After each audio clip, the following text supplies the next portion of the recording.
Okay, second podcast, second episode. Yeah, that's what it is. This is That's what episode it is. 236. No, it's not. Shut up. You can't gaslight the audience right now. All right. No, so I think what I wanted to talk about today, of all days, is why not just why we like to do art, but like just how we're able to do art, if that makes any sense. I wanted to talk about like we aren't necessarily just artists, we're people Mm-hmm. too. We have feelings and emotions, and we don't just do art to make money. um we because I don't know how much you want to divulge about your personal life, Tom, but as for me, I'm a good blue collar working man. I drive trucks. I Mm-hmm. tend to the herd, the cows. I throw boxes. I build things with 2x4s. A real built, by my bootstraps kind of man. See, I think that And the difference between us is that you do that stuff and enjoy it. I do that stuff and fucking hate it. do you hate it? What's so wrong about Actually, it? you know what? I would enjoy. I think that I would enjoy it if I was doing something like what you're doing, where I'm building shit for myself. I hate. Yeah. I just don't like my job. But that might also just Yeah. because I have a shitty boss. That's how working tends to. I think that's how work tends to happen to all of us, right? Mm-hmm. Even with art, right? Because if you were just doing art for someone else's sake, whether you're like working on a project and stuff, there's plenty of examples of people working on a project that they just loathe and hate Mm-hmm. it. That's how you get so many amazing, pictures like the Minions. No, Yeah. but That's one of the things where whenever a game comes out and it's really bad, it just makes me genuinely upset for like the people, because game development takes such a long time, and Yeah. that means people spent like a pretty sizable percentage of their time on Earth working on something that's terrible that everyone yeah, for hates, sure. and they're the ones who get blamed when it's like the publisher's fault usually. It's not even just the publisher's fault. It tends to be like it's just a bad work environment. It's like what you. It's like Yeah, what but everyone usually deals it's with, right? usually it's because of the publisher that the work environment is fucked. They're the ones who are Yeah. providing the money and telling everyone how to Mhm. work. Yeah, and I think that really kind of coincides with why we do art by ourselves and not for others necessarily. I mean, I know you've done commissions, Tom. I've never taken a commission once in my life. 'Cause I just make art for other people because I like them, right? Hmm. So I've just been on this like weird journey of figuring out why the things I do, and I think one of the reasons I don't charge for art, or I don't even work for people with just specifically art, is because it's just one of those things like woodworking that I've kind of stopped doing as like I never even started doing art as a business, but with woodworking, I stopped doing like house renovations and shit like that after like 5 years of doing it because it was just a hassle of just like being like I have to use like these cruddy materials Hmm. because the That's person yeah. They can don't only want to pay afford for this anything. much. Yeah, and it's just like I have to do this, that, and the next thing because they want me to do more work than what they're willing to pay, and it's like you feel obligated when you're Hmm. young because it's like, well, yeah, of course I can, redo this for your house. I can rehang this door, Yeah. while I'm here, and then it just adds up and adds up. And I think there's definitely a point when you like grow up, like I guess in your 30s or 40s, where you stop giving a shit and you're just like, no, this is I'm gonna charge you extra, and if you get like pissy about it, I'm just gonna leave. The thing that sucks about that is that it can happen to even like good business people because it's Hmm. small expenses. For example, this happens with electricians sometimes where you'll be at a job and they're like, "Hey, by the way, we also need an outlet up over here," and it's like Yeah. a lot of the time they're like, "Well, I have like 50 outlets on my truck, so whatever. Like, I'll just use one and satisfy the customer." But sometimes Hmm. those can like very quietly and subtly build up in a job where it's like without even noticing, you've done like way more work than the people are actually paying for. Because they're just Oh like, yeah, "Well, for you're sure. here. Can you just do this and this and Yeah. this?" Yeah, they just keep adding to the task, and that can happen a lot with art too. I've found with like people getting commissions and whatnot, Mm-hmm. especially on the server, where you can have a good rapport with the person that you're doing art for, and I think as long we see this a lot, but I think as long as you add stipulations in the beginning, like even before the person even contacts you to make Mm-hmm. art, where it's like, yeah, additional characters cost this, or Yeah. yeah, additional work in this specific area costs this, and we can talk the price, when I'm doing the sketch or this, that, and the next thing. And I think that's really handy in the art field to be able to, stipulate those kinds of things. And it's a lot easier, I'll say, because you're not um, so reliant on materials, especially with digital art, that you Mm-hmm. can kind of have more sway into like this is more of like an effort based and skill based thing rather than like, Yeah. yeah, if I was gonna draw another character, it would cost like another easel, or like I need another canvas or something like that to do another piece of work. And it's like, well, we don't really do that anymore. I mean, there are definitely some people that still do traditional art and make good money doing it, but Yeah, but the thing with it, tradition, even traditional art, like compared to the amount of money you can make with it, the price of the materials is, unless you're mm-hmm, doing very interesting things, yeah, negligible. oh yeah, for sure. I think there is something to be like admired about the people that are like, oh yeah, I'm using an artisan paint where like each stroke is like $1 worth of paint. Mm-hmm. Like that, like I think that that can be fascinating, but that's so like so far removed from anything Oh we're yeah. doing. It's even crazier when you just think about it from like a simple business standpoint, where it's not even like making art, where it's like painting a wall for someone. It's like, I forget what the math is on it, but usually it's like it it's not even like taking into account the cost of materials, because you have to take into account like not only the ability to lay the paint, but also like how much square footage you're laying and how much effort Mm-hmm. it takes to do that. And then it's like it maths out to where it's like you like measure a wall that's like 18 by like 8 feet, right? And then it's like, oh, for every like square foot I'm charging you like a reasonable cost would be like $5 or like three Mm-hmm. bucks and then that adds up really quick when you're like, well, there's actually four walls that are all that same size, and then there's the roof, Yeah. and then it's like, well, shit, that's a pretty penny. And it's not even because the paint cost a lot, because you're using the same paint Well, that's yeah, like because 20 bucks you're for a just paying can. for labor. Yeah, and at that point it's like, oof, that's a pretty penny. That's why a lot of I see a lot of artists on this server really significantly undercharging for their work Mm-hmm. because they don't understand that like I don't know, competition is a lot is not that strong of a thing in like our universe. Like you're not like It never trying to has been. compete with like the other artists. You're basically just Yeah. trying to get people to like your style, and they will pay for it if they do. Yeah. Because there's two phenomena that I see with artists who are doing starting commissions. One is they will seemingly undercharge, and they'll do weird things that they think kind of make sense, like, oh, Mm-hmm. it's $20 for a character, but each additional character is $5, and it's like, well, you're drawing a whole nother thing, so you're essentially Yeah. selling two commissions, but one of them is only $5 while the other is 20.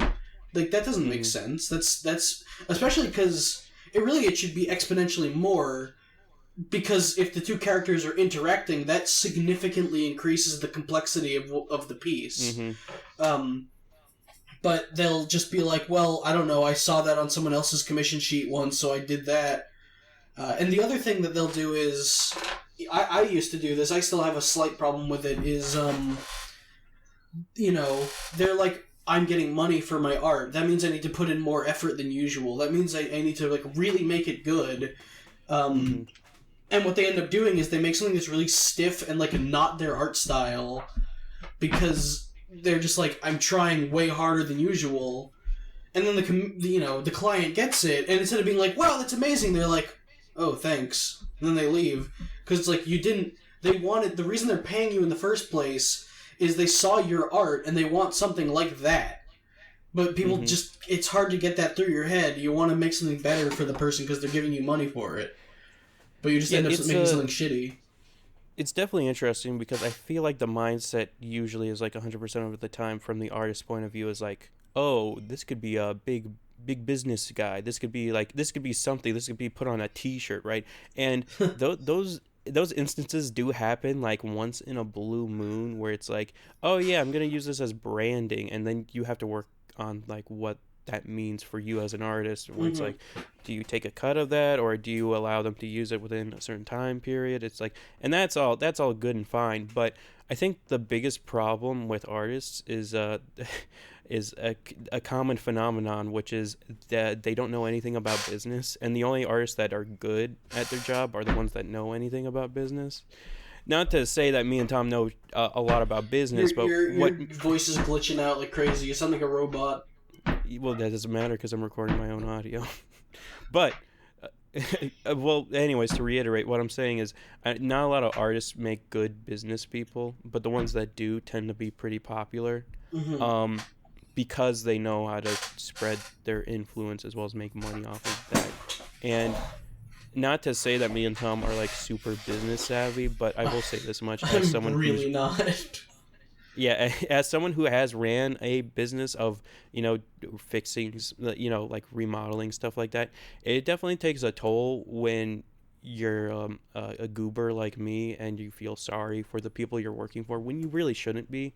You shouldn't be throwing them a bone, because at the end of the day, the reason you're working for yourself is so that you can not only provide for yourself, but Mm-hmm. the people around you, as well as, hopefully increase your business so that it looks, it just works better and more seamlessly. And so doing like these weird like deals, like you're working for McDonald's and you're like, oh yeah, get the Big Mac bundle. It's like, what the fuck? It's art's not like a Big Mac, all right? It I know it can sometimes feel like it, Mm-hmm. but you gotta really understand that the things that artists make, the things that we make, it's just like it's like a once in a lifetime thing. There's genuinely not going to be like another person that makes it. So as long as there's people that like what you do, Mm-hmm. you'll always see revenue come in, as long as you allow it to, flourish, whether it's like by making a Patreon or accepting commissions, right? So You're not gonna see someone else make it unless you're the fucking Wonder Bread guy, and then you're just gonna see yeah, literally everyone make it. well, yeah, I mean, there's something to be said about those, as the industry would call whales. The big spenders Yeah. that just spend nothing but their hard-earned money on commissions, and that's a whole other can of worms if you want to get into that, where it's just like there's these people that get kind of Suspiciously wealthy commission crazy. furries. Not even just that, but like commission crazy, where it's like you become reliant on those people, or like you have like one mega fan that like is constantly like Oh commissioning my you, god, if like. I had better work ethic, I would have like six Mhm. of those. I've had so many like Yeah. wonderful people that are like so. I actually have commissions pending right now that have been pending for a super long time, just because I haven't gotten around to just doing them yet. There are Hmm. people who have been so kind to me with wanting to commission my art, but it just took so long to deliver that they're like, "Thank you so much. I still love your art," but then they don't like come back again. Yeah, that's another thing, is building a good rapport, because Tom sucks at this apparently. Is Yes. wait, let's talk about that. Why do you why aren't you good at delivering on like let's just say, like, for instance, you had a week to make art, like you had to make the art within a week. Is that even feasible for you, or would you Yeah. just procrastinate? This is why I've always wanted to hire just like a manager. Do not have the Mm-hmm. money for that, but if I did, I would hire someone whose only job is to sit on top of me and say, "Do your fucking work." I've Yeah, always had this really intense procrastination problem, and I really don't know why. Uh, I've considered going back on like ADHD meds for it, mm-hmm. but also for some reason my parents are like really against that. My dad's been getting into the fucking health nut videos, and he might think that they're Yeah. like toxic and cause autism or something. But like, Well, yeah. I don't know. Just for some reason, I've always like with college. The reason I never a big part of why I never finished college was because I just couldn't do the homework. Mm-hmm. Like, and I would be like, I would literally be in bed, like on my phone, screaming at myself, "I should be doing the homework. I know the homework that I'm supposed to be doing," and then I just wouldn't do it. And I don't understand Yeah. why. There's definitely a weird, because like there's this definitely weird grab bag where it's like there's a difference, like, because there's a procrastinator, and then there's people like you, Tom. Not to sound mean, but because like so the difference I think because I would say I was a procrastinator. I still am to It's some like extent. pathological procrastination. Yeah, because like so even when I know I have a deadline, right? I know that something's gonna be due on like the 12th, right? What will happen is the person will give me the deadline within a week. I will wait until either the 12th or the day before the 12th, Hmm. and then I'll get it all done. But I would much rather someone give me a deadline of being like, "Hey, I need this done within like a 3 day time period," and I would get it. I would start on it on that day because I knew that it mattered, right? It would jump on the like top of my priority list. Like a simple fact of that is like if I had this actually literally happened to me this week. I had a shower drain go out on the house that I live at, and it's like it wasn't a major priority for me to begin with because it was dripping, like the drain was Hmm. dripping. So just put a little thing under it and then just empty it out like once a week. It's fine, whatever. But then when the drain cracks and it's water falling, then it becomes like number one on the priority list, and then you Yeah. have to like take time out of your day to fix it when it's really what I should have done to begin with was fix the leak before it became a waterfall Yeah. when I had the time to do it instead of making it my priority when it was bad. That's And I how think I deal with cleaning my room, where it's like I don't keep it tidy consistently. I let clothes and fucking cups pile up everywhere, and then I do it all at yeah. once in like a week. Yeah, and I think the real way to get over that, especially with any struggling artists out there, is to make a schedule. And this sounds ridiculous to some people. It's like when I mean make a schedule, I mean like there are things in the week that you just have to do. Like for instance, I have to get groceries every week because I that's just what I go through food, I eat Hmm. it, so I need to buy more groceries. Like that's classic. You need to fucking do your laundry once a week. So I think if you just wiggle in Oh, I think the that same you'll find that you can make it stretch. You can stretch that shit. well no yeah that's the thing though but you shouldn't You shouldn't. You absolutely you shouldn't. you have to make it a repeatable habit much like this podcast, Tom. Hmm. We have to as artists I think we have anything. It's like with practicing drawing too. It's like you have to build a habit out of it, and even if you break that habit like once or twice a week, that's fine as long as you go back into it. And I think commissions are the same way, where it's like if you set a precedent for yourself being like I will get 2 commissions done a week or even just Hmm. one a week, and you make that a priority in your life and you set like an hour or two aside because uh, realistically, Tom, it takes you less time to finish a commission than most Yes. people just because you are skilled at I the thing I that you do. I will wait like fucking 3 to 6 months to do a commission, and then finish it Hmm. in a half hour or less. Exactly. And that's what really boggles my mind, Tom, is it's just like at the end of the day, it's like it's you, so I can't like get into your little wacky world and like, oh, I'll just connect these 2 wires for Tom, and now everything's fixed. Tom's fixed. It's like that's not how that works. I So mean, I now that you have me actually thinking about this actively, I might just, you know, the last time I brought up the whole like ADHD meds thing. It was when I was failing in mhm, school, and maybe that was why they didn't want to do it because they were like, no, you can just fix this yourself. Now that it's just like I'm done with school and I'm just fucking around doing my own thing. I yeah. mean, I'm an adult, so I can do it anyway. But you know, I I, I don't know how to interact with the fucking medical system. So Oh, that's easy, Tom. Yeah. So because I think this is a pretty big. I don't know what it is with creatives, but this tends to happen a lot where it's just I think because drawing is like a pretty good outlet for stuff like ADHD oh because like yes, you're constantly doing something. I don't know if anyone's dealt with ADHD before. Me personally, I don't think I have it, but I know people. Because I was in the special classes, so I know hmm plenty of people that have had it and still do to this day because you can't really get rid of it yeah. unless you medicate. But there's perfect examples in the real world, like Ross, for instance, Yes, Robert that's who Ross. I was thinking of. He Yeah. when he animates, he just pops his thing, and I don't remember what he Mhm. uses, but he Yeah. he sits down and he takes that, and then he just draws for like fucking 8 hours straight. Yeah, it's definitely a thing where it's like I don't think it's ever good to rely on just anything, like whether it be like medication that you do need. I think it's okay to use that stuff. Like if you need heart medicine, right? That makes sense. If you need ADHD medicine, that I can makes sense. overcome it. I just will eat good and fucking exercise, and I won't need my heart medicine no more. You just Yeah, have a heart attack. yeah. I'll eat apples and won't Yeah. get cancer like Steve I'll eat Jobs. apples and my fucking brain cancer will atrophy. Yeah, but so like, when I say that, I mean mainly because there's a lot of I think writers do this a lot, or like just depressed people who rely on like self medication, which then becomes like I drink or I smoke weed or I do this, that, and the next thing, and they make that a part of their creative process. And then the moment they try to either sober up or just like seek help, they think that they can't be creative without the substance that they've been like using. And I think Yeah, it's good to have like that's a why I think disconnect from that. that's why I think I would be okay because I know that it has nothing to do with my creative process. It would just Hmm. be like I can be perfectly creative without it. Clearly, it's more Obviously, yeah. like this is when I need to sit down and fucking focus and finish a job Hmm. because I just sit around and don't do it for like months.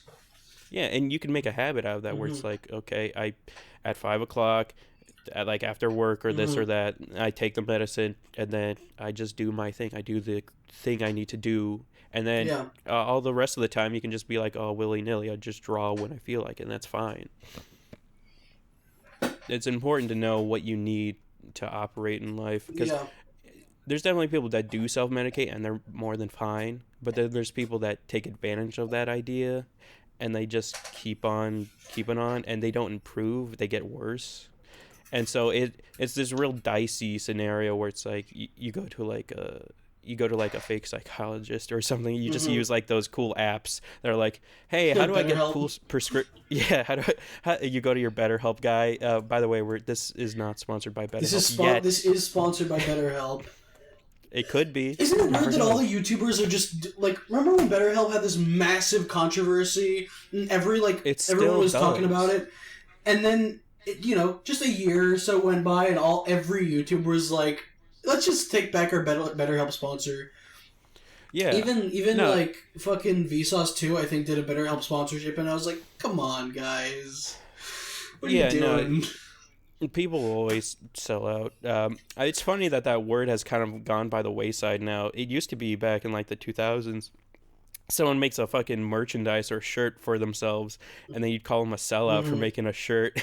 But now people like are literally advertising like medicine or just like other weird bits and bobs or fucking cryptocurrency. And Yeah. now it's like they're not a sellout. They're just trying to support themselves, guys. And Hmm. it's like they have like a jillion views on Twitch, and they're perfectly fine making money off of donations. And it's like, I mean, okay, guys, I don't mind people making money off of like sponsorships. I just think it's weird when yeah. it's like it's so clearly dubious, like a cryptocurrency or like a mental health Hmm. thing, and it's like, it's one of those things where you raise your eyebrow and you go, did you really have to take that sponsorship? Couldn't you Yeah. just take in like grit your teeth and take in the Raid Shadow Legends sponsorship or something?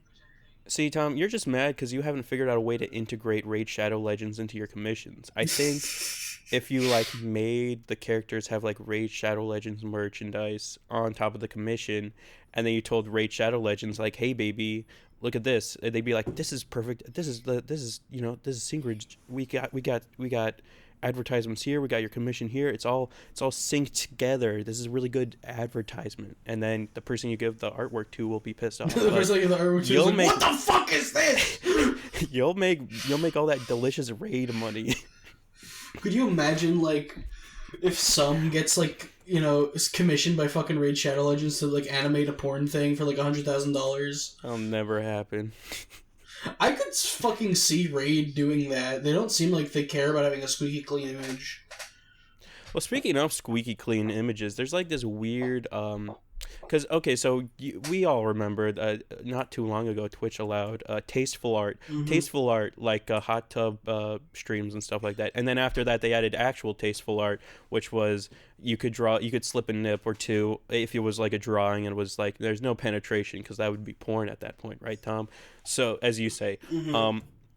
and then they stopped that after a day and then banned a bunch of people that did do it because they allowed it. And their reasoning was, well, the app stores wouldn't allow us to put our apps up. and it's like, well, that's not exactly how that works, because you can download like Chrome or like any type of Internet Explorer or something like that, or just any like, I'm sure Pornhub has a I fucking mean, app, right? to be And it fair, it is true that if like Twitch was removed from the Apple App Store, a mhm. fucking massive amount of people would stop using it Oh instantly. yeah, But like, people don't it's still stupid. Like, I would make the same argument to.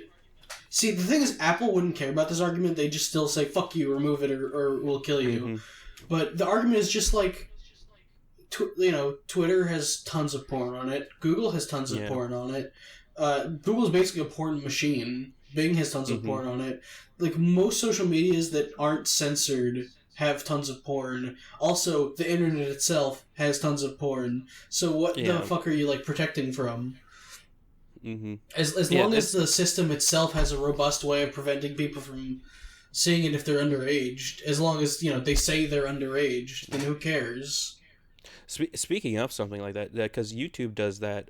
So for those not in the know of how YouTube works, is if you upload a YouTube video and it's like, for the most part, because there is YouTube Kids, what will happen is, anyone who has internet access can see your video, and it's like 13 and up, right? But then what can happen is, like, someone reviews the channel or someone reviews a video, and then let's say they flag it for 18 up. What then happens is, people are not allowed to click on that video until they log into YouTube. And you think to yourself, because we're all people on the internet that have nothing better to do. I have a YouTube. I have a YouTube. I can sign in. That's easy. That's nothing. I'm already signed in. I'm already watching this cool joking video on YouTube. And it's like, yeah, that's cool. Educational. It's educational as well, but the problem becomes the vast majority of like the normal masses, as well as on Twitch, this happens on Twitch, is nobody makes a fucking account for YouTube or Twitch. They just go on there, they pop on, they look at the cool newest Jimmy Kimmel feed, and then they're like, wow, that's great, because it's not blocked from them for Are like you sure? looking it up or seeing it. I feel like most people have YouTube accounts. I think See, that you'd think the that. problem is more that they don't recommend the video, so you won't know it exists in the No, first place unless someone like shares it with is you. is not even that, Tom. It's because the moment it becomes 18 plus, you have to sign in, and so it not only does it not get recommended, it's just wiped off the face of the earth, so you can't see it, and that becomes a huge detriment to people who, let's say, make content for the wide masses, and but then the masses can't see it because they have to log into a YouTube account that they don't have. And I know it sounds crazy, Tom, because we love YouTube, we love the internet, we love Doge, but the vast majority of people that use the internet use YouTube like a search engine, and they'll just look up something and just find the latest thing or just whatever they need, and then they'll watch it, and it doesn't matter if it has ads or whatever. But the moment it's 18 plus, they can't click on that video or watch it because they'll have to sign in. And so it becomes a real detriment when you're trying to, like, play for views and like get people to see the stuff that you're making. And I think that's kind of the reasoning that Twitch went the way it wanted, because if they were going to implement something like that, they'd probably have to copy what YouTube's doing. And then if they did that, they'd have to implement it to like everything. So like those hot tub streams, yeah, those are going to be 18 plus now. And you're going to have a Twitch account to sign into. And then that hurts them on the like revenue side, because now they have less eyes watching what is I mean, how conceivably these pretty big, I Twitch streams. I feel like most people who go on Twitch have accounts.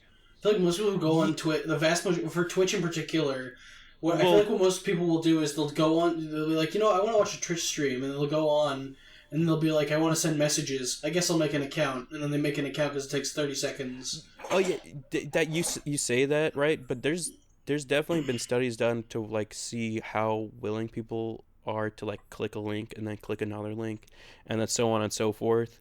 And it's like, after like the first link or the first hoop they have to jump through, it's like 50% of the people just fall off completely, and they just don't follow through on it because people are lazy. You got to realize the people that are watching fucking hot tub streams or just watching Twitch in general are pretty fucking lazy.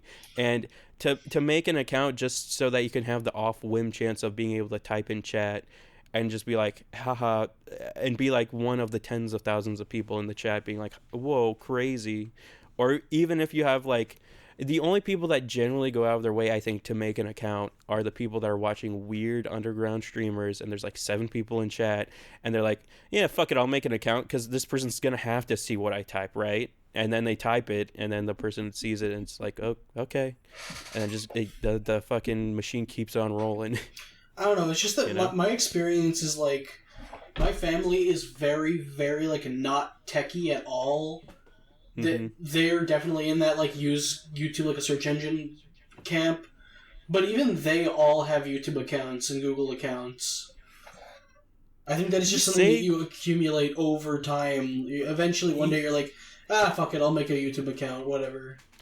Yeah, you say your family's not techie, but I don't know. Also, there's something to be said for like the younger demographic that just does it. Because like I don't know about you, Tom, but because for the most part, the only person that was like technologically literate was my dad, and he went to the wayside when I was like in grade school. So I didn't really have anyone in my life that was like technologically literate, except for my older sister who learned it from my dad, and so the real crux of why I knew how to make a YouTube like account was through my sister who was like, "Oh yeah, you got to make a Gmail. And it's like you got to do this, that, and the next thing."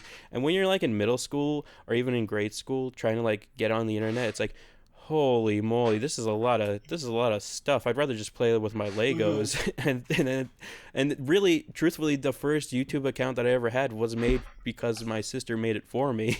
So I feel like a lot of people, especially in the younger demographic, who don't have necessarily like technologically literate people in their lives, which, it's changing. There's definitely more people that know how to use a computer, but I feel like it's still the vast majority is just like make a Gmail, whatever. It's fine. I can just watch YouTube without it, right? It's fine. I can watch Twitch without it, whatever. And yeah, I think that's really where the world is at the current moment. Maybe. Yeah. It's crazy. It's definitely a wacky world we live in. It's definitely weird how the internets have evolved and changed over time. Interwebs. Especially, yeah, the interwebs. Have you seen the crazy shit with China now banning loot boxes finally? Yeah. There's not gonna be in video games anymore. Which thank God. First thing I've ever thanked China for, besides like, Well, yeah, what else did China that's make? the weird thing. Yeah, what else did China do? They Silk? made paper, right? They make paper, right? They make No, paper. that was Egypt. They did silk. Oh yeah, they did. They They Yeah, made but they made goats make silk silk about now. about 5,000 years ago, and that's the Yeah, last thing that we've had to thank them for since. That's not yeah. true. They've done other things before the That's communists took over. that's why we saved them from World War Two. You know what? From World War II. Yeah. You know what else? You know what else? China did that was really cool. One time Uh, after the communists took over, they were like, "Red must be the color of progress. Red means okay, go forward, including on the fucking stoplights." So they that's changed it so fun. that red was go, not instead of stop, and it caused That's thousands of car crashes. And they were like, "Okay, fuck, we'll change it back." that sounds like communist propaganda. I'll say.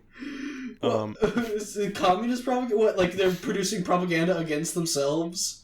yeah, they always do that. They always do that to make America look bad by like saying like, oh yeah, we all have to get the same haircut, America, and then the news press is like, oh wow, look at this, everyone has to get the same haircut. Isn't that interesting? And then we look stupid because our press is stupid, and then America looks stupid because we are. But Um, wait, why would that make us look stupid if they're the ones saying that in the first place? See, that's where the propaganda machine starts and ends, Tom. You just don't understand it. You're not in the know. Um, but what were you gonna say earlier about fucking loot boxes? Oh, I was just gonna say it seems like no games in general are gonna have them anymore because, like, most games that were adding loot boxes, they were doing it for the Chinese market. Like, the Yeah, Chinese and Asian market in general, because they are all, like, super fucking addicted to loot boxes. yeah, it's crazy how that kind of because I've always been on the for everyone who's not in the know, I'm kind of a gamer, and I've been on the radar when it comes to loot boxes because everyone knows kind of like the rise of loot boxes and how that's kind of started and how the EU tried to like ban loot boxes, specifically like the FIFA ones, because of how like ridiculous, like there's like 8 cases of like they always go for like, oh yeah, kids spend a shit ton of money Yeah, that their that's so parents have on stupid. loot It's boxes. like the adult whales that are the real like victims of it. The Yeah, ones who get addicted. yeah, truth be told, that is the biggest problem. Like, I talk to people like fucking Genshin Impact, dude. Hmm. And not to, I love the game. It looks great. The art style's cool, but the fucking loot box is like, God, it's like it's so integral to the game. And I talk to these people who are like in their like 20s or about to be in their 20s or they're 19, and all they do is spend like the fucking McDonald's paycheck that they get is on loot boxes. And then you wonder like, why aren't these why isn't this generation like investing or like buying houses? And it's like they're buying loot boxes because they're fucking addicted, and like you didn't raise your kid right to like save their money. That's Well, why. also the reason they're not fucking investing is because they can't afford anything anyway. That the only Yeah, joy in life they can't buy a fucking house. The only joy they have in their life is buying fucking Genshin Impact loot i boxes. can I can buy my waifu though. I can buy my sexy maid outfit. That's literally all they can afford, so they're just like, fuck it, I'll just spend all my money until like the housing market Yeah. collapses and then I can just start my life for real. Mm-hmm. I also hate this weird trend of like $70 games. I'm not having it I don't mind because it. It's inflation. They probably should have been going up in see, price like a fucking decade ago. people say that, but Tom, you got to realize that we've been paying $60 for games since like the N64. That's what I'm You saying. would have paid. Exactly. Yeah, but what I'm saying is that was a shit ton of money back then for a video game. But because of inflation, now video games are slightly cheaper because newsflash, Tom, there's more people making video games, so it's a lot easier to make them.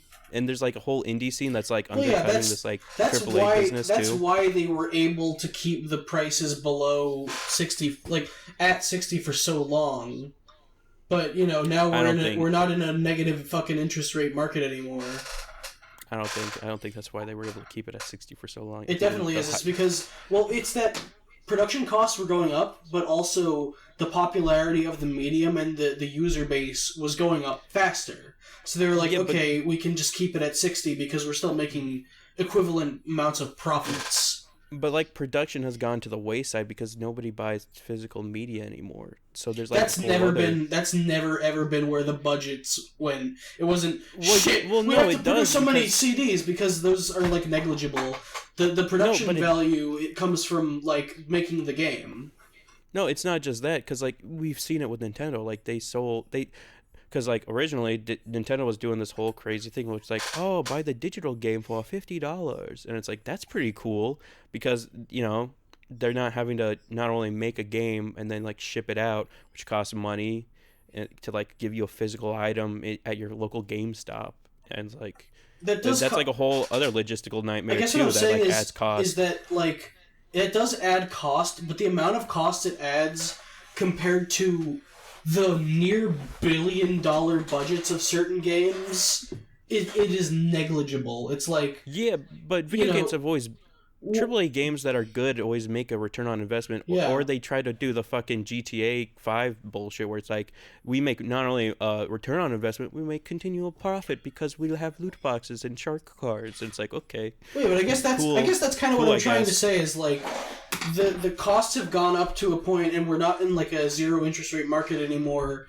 where it's like it makes sense that I'm totally fine with the one time purchase cost of a game going up because it's like, oh cool, instead of trying to like selling it at the $60 point that they're trying to Hmm. maintain and then slamming you with DLCs and like, expansion Yeah, packs. They're just like, no, the game is just going to be $70 and you just have the game. There you go. it's great. It's crazy, Tom, because like it used to be like Nintendo was like the last bastion of like, yeah, it's a $60 game and you get all of the game. There's no like added DLC Hmm. or anything. And then the moment like the Nintendo Switch came out, like all of that went to the wayside because they're like, this is another fucking money making machine. Okay, and then it's like And now it's like they've even gotten like really shitty. And we all know that Nintendo has already had shitty practices within the business as far as like making games. Like all of that's been leaking out like crazy. But now it's like it's gone to the consumer side where it's like fucking a Pokemon game gets released with DLC, and then the DLC actually deletes all your saved files, and that $20 Nintendo Online thing that you bought so that you have a cool cloud save doesn't work on Pokemon games, because guess what, we're worried you're gonna like hack Pokemon games and have like double your Pokemon because you had a cloud save, and it's like, well, great, fuck me, I guess, Nintendo. Plus, it's a I guess primarily single player game, so who cares? Yeah, I guess I'll go back to my fucking Nintendo cartridge. I'll go back to my Game Boy, because at least in that game, it's not like infinitely impossible to lose my save data unless I hit new game. Like, I don't mind the idea of DLCs. I think that DLCs have created a lot of amazing content where it's more like, wow, this game was really successful, and now we have the capital to like add cool shit that we wanted to be in it in the first place. But like day one DLCs and things like that, where it's like, oh yeah, the game is out, but you also need to buy the rest of it after you buy it. What? Tom, you're telling me you didn't buy Smeagol's My Precious voice line day one? That's like, that's integral to the game. Yeah. It sucks though, because like that game, okay, not to go, let's go back into the art scene, right? Let's go talk about the creative side. That game has a lot of heart in it, where it's like you could tell like the people who, because like a classic thing that everyone brings up is when Smeagol goes into the cool little grass thing, he transforms into his little like book cover art, where it's like that's what Smeagol looked like on the book cover, where he's all shady and like you can't really tell, but you can see his eyes. It's also how he looked in like the old cartoons, right? The Bakshi ones. Yeah, so you know for a fact, not only did like the people writing, but like the people who like did the fucking design of Smeagol as well. It's just like the world looks amazing too. Yeah. It's like, but then at the end of it just becomes like a buggy piece of shit because like it got rushed and there wasn't like enough QA, and then on top of that, it's like the industry wants you to release the My Precious line for like $5.99, because how the hell are we gonna make money off of this $60 game? It doesn't even, it's not even a popular IP. It's like, what the fuck are you talking about? It's Lord of the Rings. It's like, this is what we get. This is what happens. And then, dead men who made this fucking book a jillion years ago rolls in his grave. But, they make money, so that's good. It's sad. Like, that's exactly what I was talking about, where it's like developers who are probably someone who went to like college for this and wanted to like become like a game developer, wanted to work in the industry because they like grew up with video games and they love it so much. And then, you think, average lifespan probably 80 years. Average work, like, you probably don't get into like the workplace until maybe 25, so you got a good 55 years to do shit. You spend 5 years of that on like one game. Let's check what that percentage is. You're spending about 10% of your productive life on a game that everyone hates. Yeah, it sucks. It really does. Because, like, really good game development tends to take... Especially nowadays with how fucking high fidelity everything is. It's just, like, how much polish people put on games now compared to, like, Brick Break. It's like, it takes more people. It takes more time. It's going to take, like, 7 to 10 years to make a game that for a fact is going to be a solid thing that everyone loves. And that's just the nature of the business now. Milkshake is talking about the indie scene in stream chat. Oh yeah, the indie scene has always been amazing. Ultra Kill and Pseudo Regalia are a couple of recent examples of games that were just like able to crush it in marketing despite being so low budget. Yeah, because here's the thing, right? Nobody.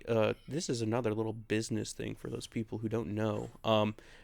A classic thing that's always gets brought up in like manufacturing or just anything in general is that there's always 3 main pillars of what the product has to be. It either has to be made fast, or it has to cost a lot of money, or it has to what is it? What's the third one? It's the 3 it's blades. Money. Yeah, it's the 3 blades. Shenmue, what a classic indie game. No, it's money, time. Yeah. What was the 3 blades, Tom? Can you bring that up again? That was cooking, barbers, and Yeah, what's the third one? I don't. No one can remember the third one. Knives. It was Oh, knife makers, I think. I don't think it's knife makers. I know it's barbers, butchers, and like what the fuck is the third one? No one can ever remember the third thing. Bakers. Yeah. Oh no. So when it comes to like business, it's money, the time it takes to make it, and then the quality of the product, right? And it tends to be one of those three things has to suffer for the other two to succeed. So if you want something to be high quality and to cost less money, then you're gonna have to take your time with it, and so the product takes more time to make. Or it can be, well, I don't care about the quality, so I'll keep the cost low by making it an indie game, so it'll be like 30 or $20, and then I'll pump it out with like one or two guys in like maybe 3-4 years, because it'll be like a cool itch.io game. Hell, maybe I'll make it in like a game jam and see what people want out of it, right? And then it's like, well, what most AAA games tend to do is they forego the quality and they keep the cost the same and they increase the speed to a ridiculous amount, and it's like that makes for bad business. And the Well, it only makes for people really, that really good. It makes for a multi-billion-dollar business, but it sucks for the consumer. It makes for good business, and it makes for gullible consumers who are willing to buy No Man's Sky 3 times in a row, and not learn anything. But No Man's Sky is such a weird example because it had a full fucking anime redemption arc. Yeah, but then people keep buying Star Citizen. Yeah, the saddest thing about that game in reality is I was one of the few gullible assholes who had stars in his eyes still about video game development. I bought that day one for the PlayStation 4, and I was like, okay, I'm mining rocks. I'm flying. This flying stuff is cool.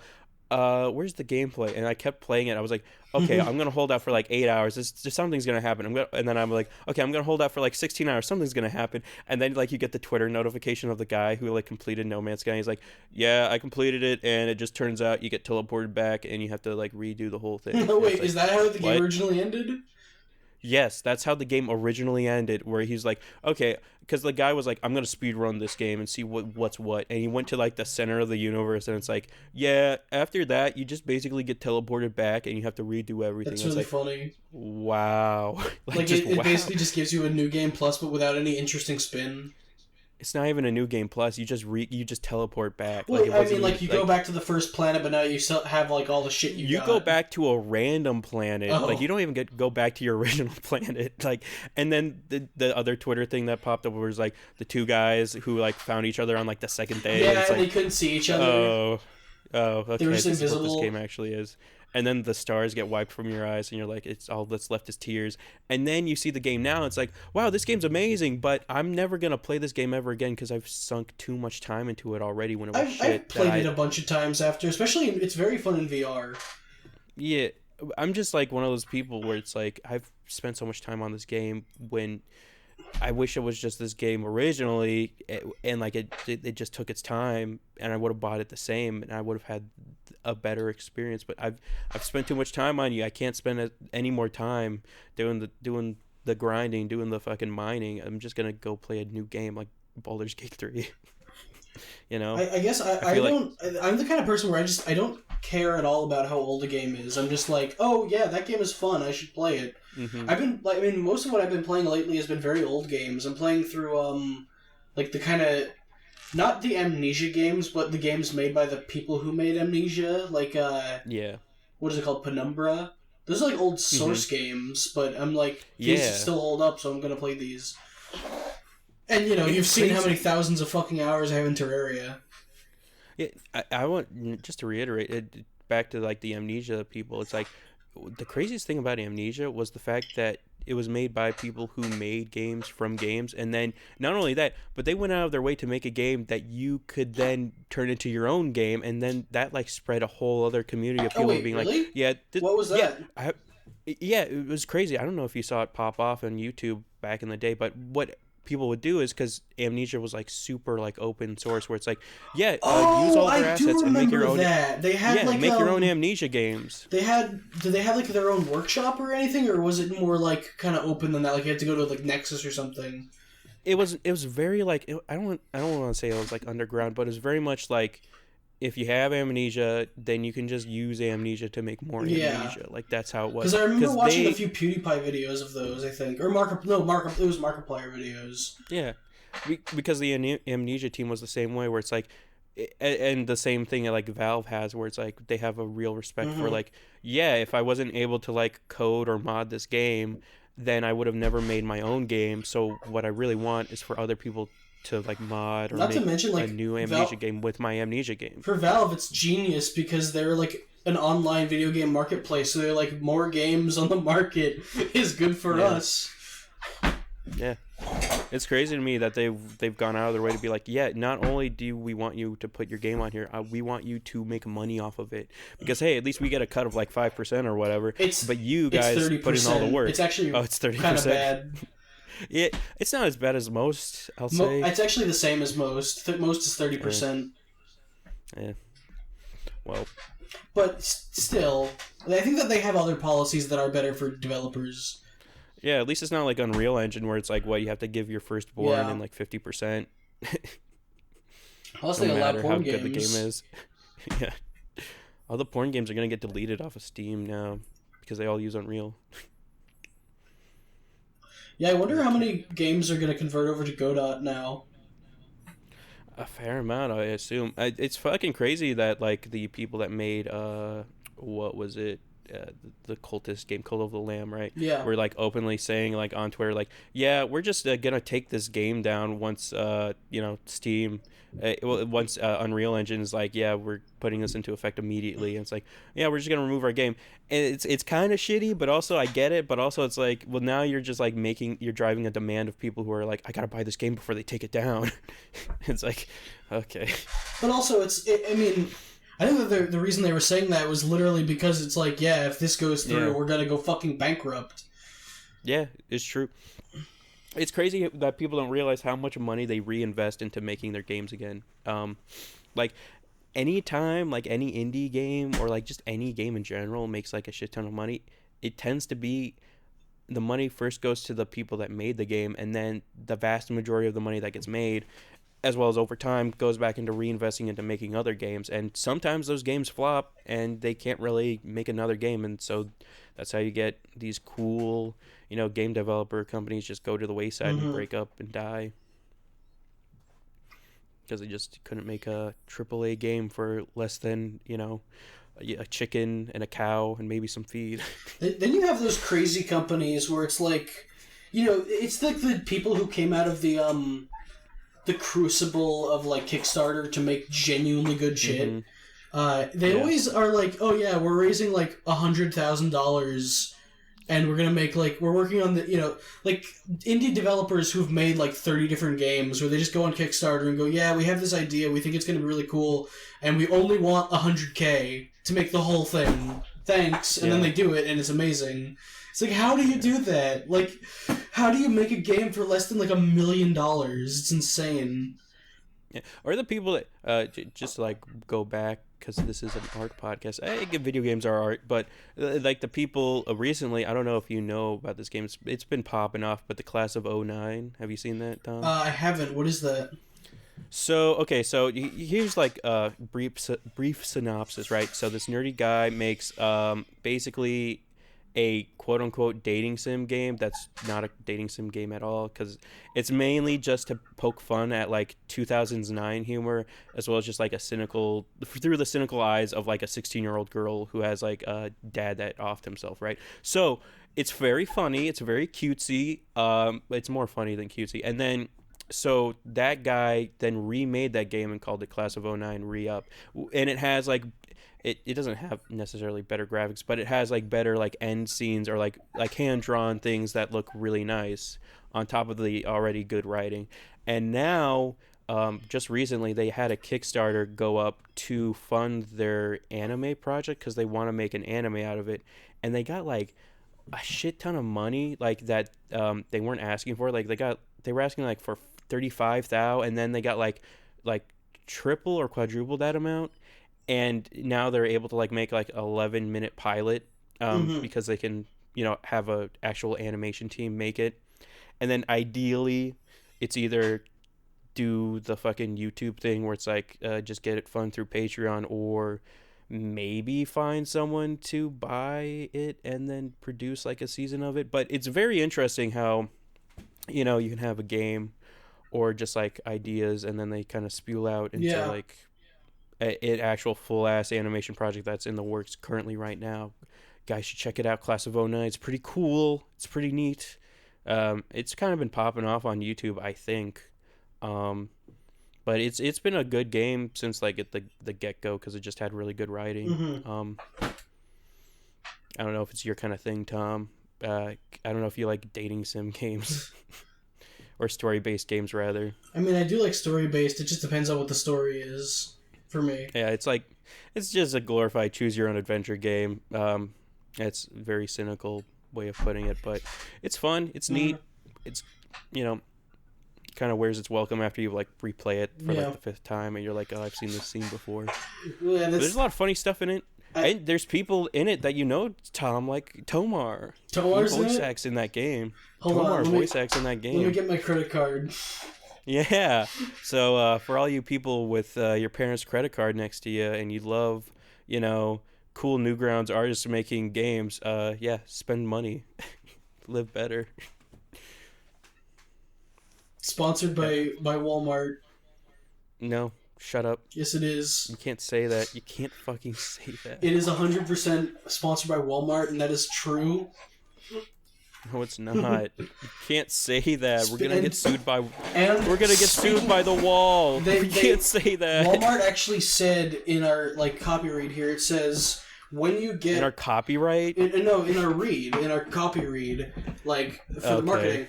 If you get a call that says it's from the IRS and that you need to get Walmart gift cards to pay them, that is a legitimate service that we offer. Cards?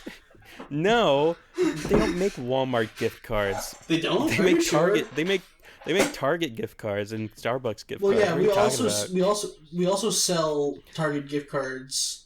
So if you ever get a call from a man who has like a heavy Indian accent, because that's typically who the IRS will kind of hire this shit out to. Yeah, another thing, Tom, is we're part of those cool skeezy websites that allow you to give gift.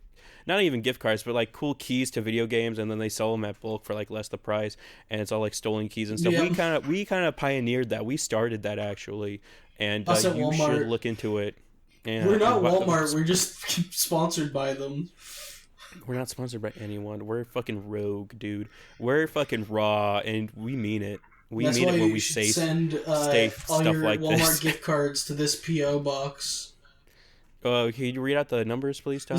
Because you're doing the ad read, right? Yeah, you gotta fucking read out the numbers on the back. Yeah, what's the PO box? Say it. Oh, the PO box. What's the PO box? Yeah, what is it? 123 Evergreen Terrace. Yeah, that's a PO box number. That's for sure a PO box number. So it's PO actually box. The PO box actually goes to 6969 Cool Street. There's a real house that you can send all of your complaints to about the podcast. Just send it to fucking iDubbbz's old PO box. Fuck it. Don't do that. We need a PO box, Tom, because of how famous we are currently. All one of our listeners. Do you remember when that was standard? Every YouTuber had a PO box.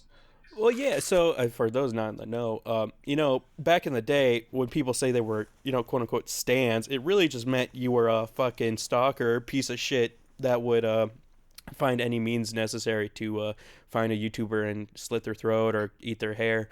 But now apparently stan culture is cool now. It's cool to be a stalker. So we can't say that anymore without being politically correct. But back in the day, you would have to make a PO box because people would go out of their way to find your address to send you their hair or their blood that came out of their teeth. Just cool stuff like that. I hope we get some blood that came out of teeth. Yeah, we might get some. What is it called? Wisdom teeth blood. Who knows? I assume that a lot of the people who made PO boxes. Maybe the first few did it because of that, but I feel like a lot of them did it just because they were well, everyone else is doing it, and people want to send me stuff, so why not? And it's also pipe bombs.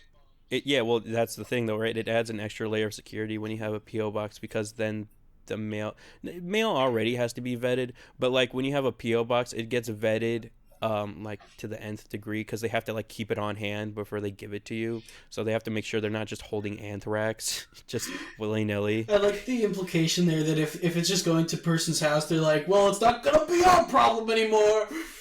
It is. That's really how the postal service kind of is. That's just how every service is, where it's like, because even when you like a classic thing is like returning something that you buy online, right?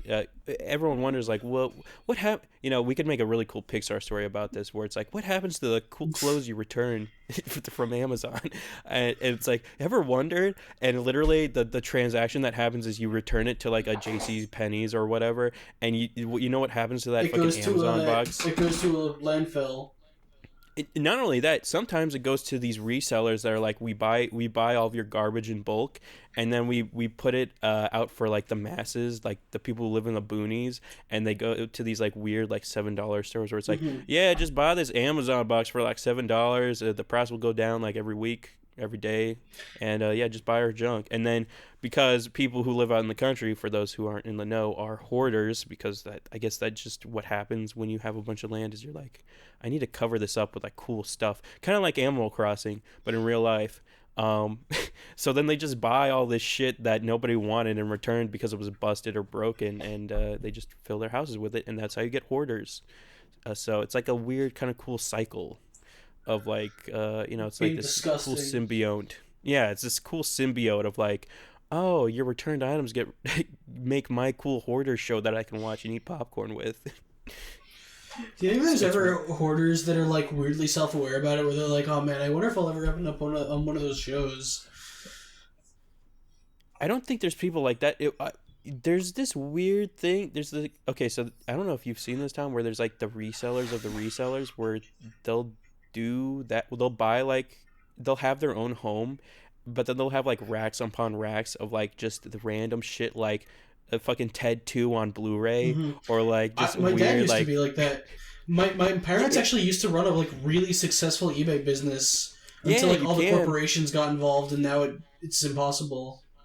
Yeah, because like a lot of it's just become streamlined, where you know, Walmart will have like a bunch of damages put it on a pallet and be like, okay, who wants to buy it? And it's like a big corpo over here who's been doing this for years buys it, and then like sells it to like a fucking soup kitchen or something. It's like they got forced off of the platform basically because they had a really successful business of like reselling like CDs and stuff. Yeah. But what happened was people started like getting like bots and shit, and would just they would do these things where they would automatically scan eBay, find everything that was like the same product that they were selling, and if it was $9.99, theirs would be $9.98, and they would just outcompete you. Yeah, because they had like the bulk of it, where they had like 90 fucking Ted 2 TV like DVDs. It's like, it's not gonna be a massive margin of like, we're not gonna lose a shit ton of money by selling a Ted 2 DVD for like less than 90 cents to the dollar. It's like, okay, really wanted Ted 2, huh? That bad? I really fucking wanted Ted 2. Yeah, well, now you have a complete collection, right? You have Ted 2, and A Million Ways to Die in the West. I bought the like Seth MacFarlane box set. Obviously. But do you have the exclusive of Seth MacFarlane fucking Christmas Carol set? Shit. Did you know he made that? He made his own Christmas Carol? He's saying all the Christmas carols and put it on a disc in his normal voice. Granted, he's a good singer, but like you could really tell he's kind of proud of his ass. He's really up his own ass sometimes. Well, of course, he said MacFarlane. He made a show that got canceled like 8 times and somehow is still like the top show on the fucking in the world. He made the Cleveland show. It's arguably the second, if not first best. Well, the Cleveland show is essentially like Casablanca, but like on television. Better. Yeah, just better in every way. My name is Cleveland Brown. Isn't it weird that there's like a fucking like Family Guy cinematic universe? Yeah, like where they rip on Bob's Burgers, even though it's clearly a better show, and they keep making fun of Bob, and I want to kill Seth MacFarlane, even though he doesn't work on that show anymore. He doesn't make any of the jokes. Are you sure? Because I feel like people say that to be like, yeah, Seth MacFarlane's not that bad. He worked on Family Guy and it was good. But then they see like the other shit that he does and they're like, oh, no, he's just a hack. I don't think he's a hack, because what I'll say this much is I think he's a hack in a very specific way, where he's like, because like everybody talks about how he wanted to remake the fucking Flintstones, and like you can clearly tell like this guy's just like he's just in like he's clearly like an adult, like, but like he's a child trapped in an adult's body who's like, I just want to make the Flintstones, I want to make Star Trek again, I want to make Family Guy, I mean Simpsons, and it's like, okay, Oh, I guy, like Brickleberry. did you make No, Brickleberry? of course he didn't make Brickleberry is like a cynical ripoff of... How do you rip off Family Guy? But it's a ripoff of Family Guy. I don't even know what Brickleberry is anymore. Have we talked? We haven't even talked about that on the show. For those not in the know about what Brickleberry was, it was this amazing animated 2D show that had such cool voice actors as like Tosh, the guy from Tosh.0, the guy who makes fun of YouTube clips and like brings on cringe stars.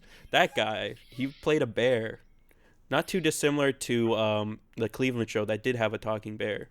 Um, But yeah, I swear to God, Tom, I think that reason that show only became popular, as well as like the subsequent other like 9 other like weird, like in the same animated vein, the exact same art style and the exact same character archetypes. Yeah, I think the only reason that show became popular was because on Tosh.0 he would advertise it like nonstop, constantly, like it was like a Raid Shadow Legends sponsor, and he's like, oh yeah, all my audience, go watch Brickleberry, I'm a bear on it. And like that was all it was. And I think he somehow like got a wide audience of people that laughed at like cringe compilations to watch Brickleberry, and they're like, this shit's funny, dude. Rednecks in a tornado, I love it. Gay bombs, who would have thought? Do you like how? Yeah, okay. Do you like how every joke in the show is about how the main character's penis is weird? Or they fuck. Yeah, isn't it funny that there's a talking bear? No one is... and the women have sex with each other sometimes. Yes, it's hilarious. No one has, and I think we should talk more about it. No one's ever made a show where there's a talking animal. That's like unique. That is pretty. Yeah. And he says swear words, so it's like a doubly innovative. Yeah, because I've never heard a swear word from like a talking cat that like has had sex before. I've never heard a swear word from like, I don't know, like a white dog that walks on its hind legs and drinks from a martini. And says like, who do I have to martini to get a hump around? Whose martini do I have to hump to get a... Yeah. That's the end of the quote. I love him. Yeah. Who's a martini do I have to hump? I do love that joke. I've never seen like a white dog like trapped. I don't know, like trapped in a safe with a baby, talking about how he wants to commit suicide. My God, Tom, don't say that. I was about to bring that up. I was gonna say my favorite episode of Family Guy is when he gets trapped in this cool suicidal safe. Suicidal safe. That's what it's called on the wiki.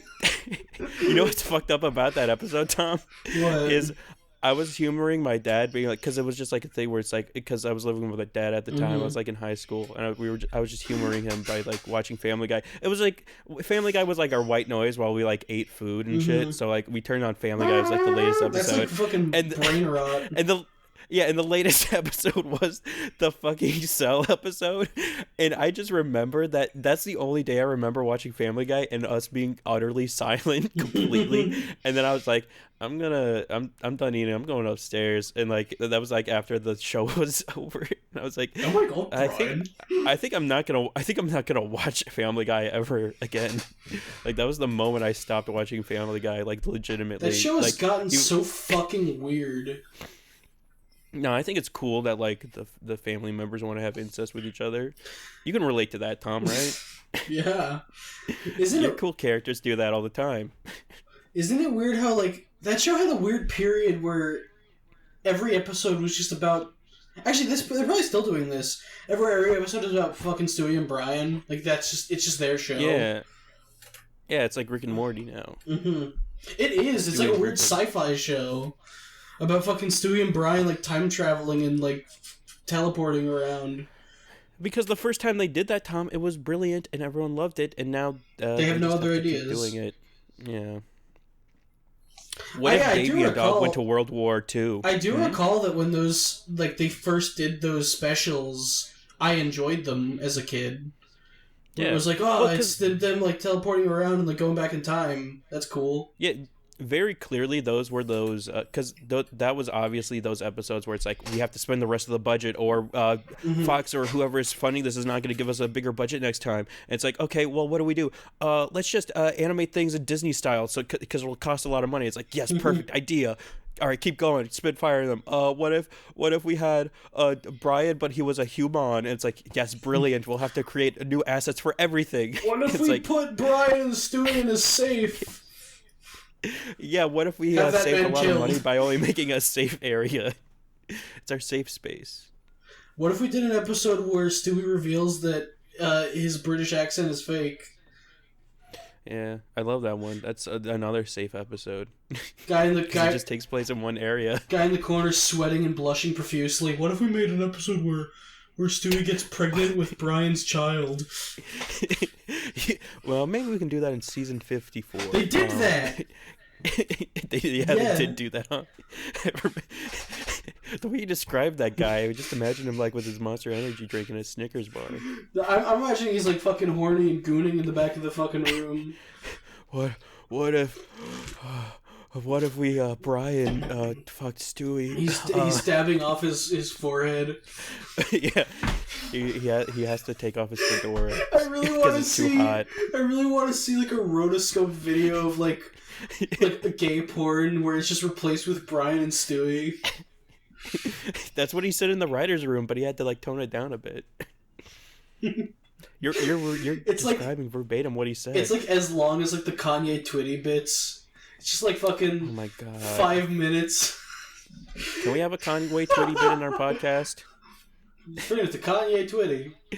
No, if we had one, we'd get demonetized. Yeah, we or, can't like, fucking DMCA. well, Warner Brothers will fucking fuck us in the ass. Warner Brothers would send a fucking Predator drone strike through our window.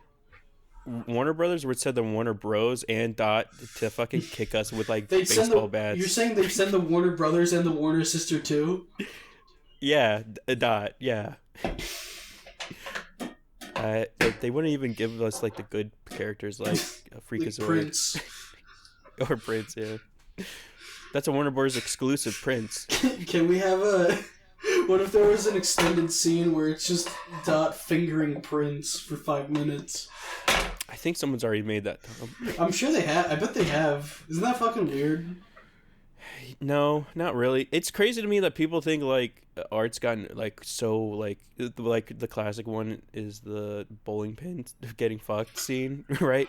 And everyone's like, animation has gone too far. There's too much weird, sexy shit. And it's like, dude, have you not like watched Robin Hood by Disney? Like, have you not watched like everything else under the sun that's I actually been made? haven't. It's like I haven't seen that. Is that horny?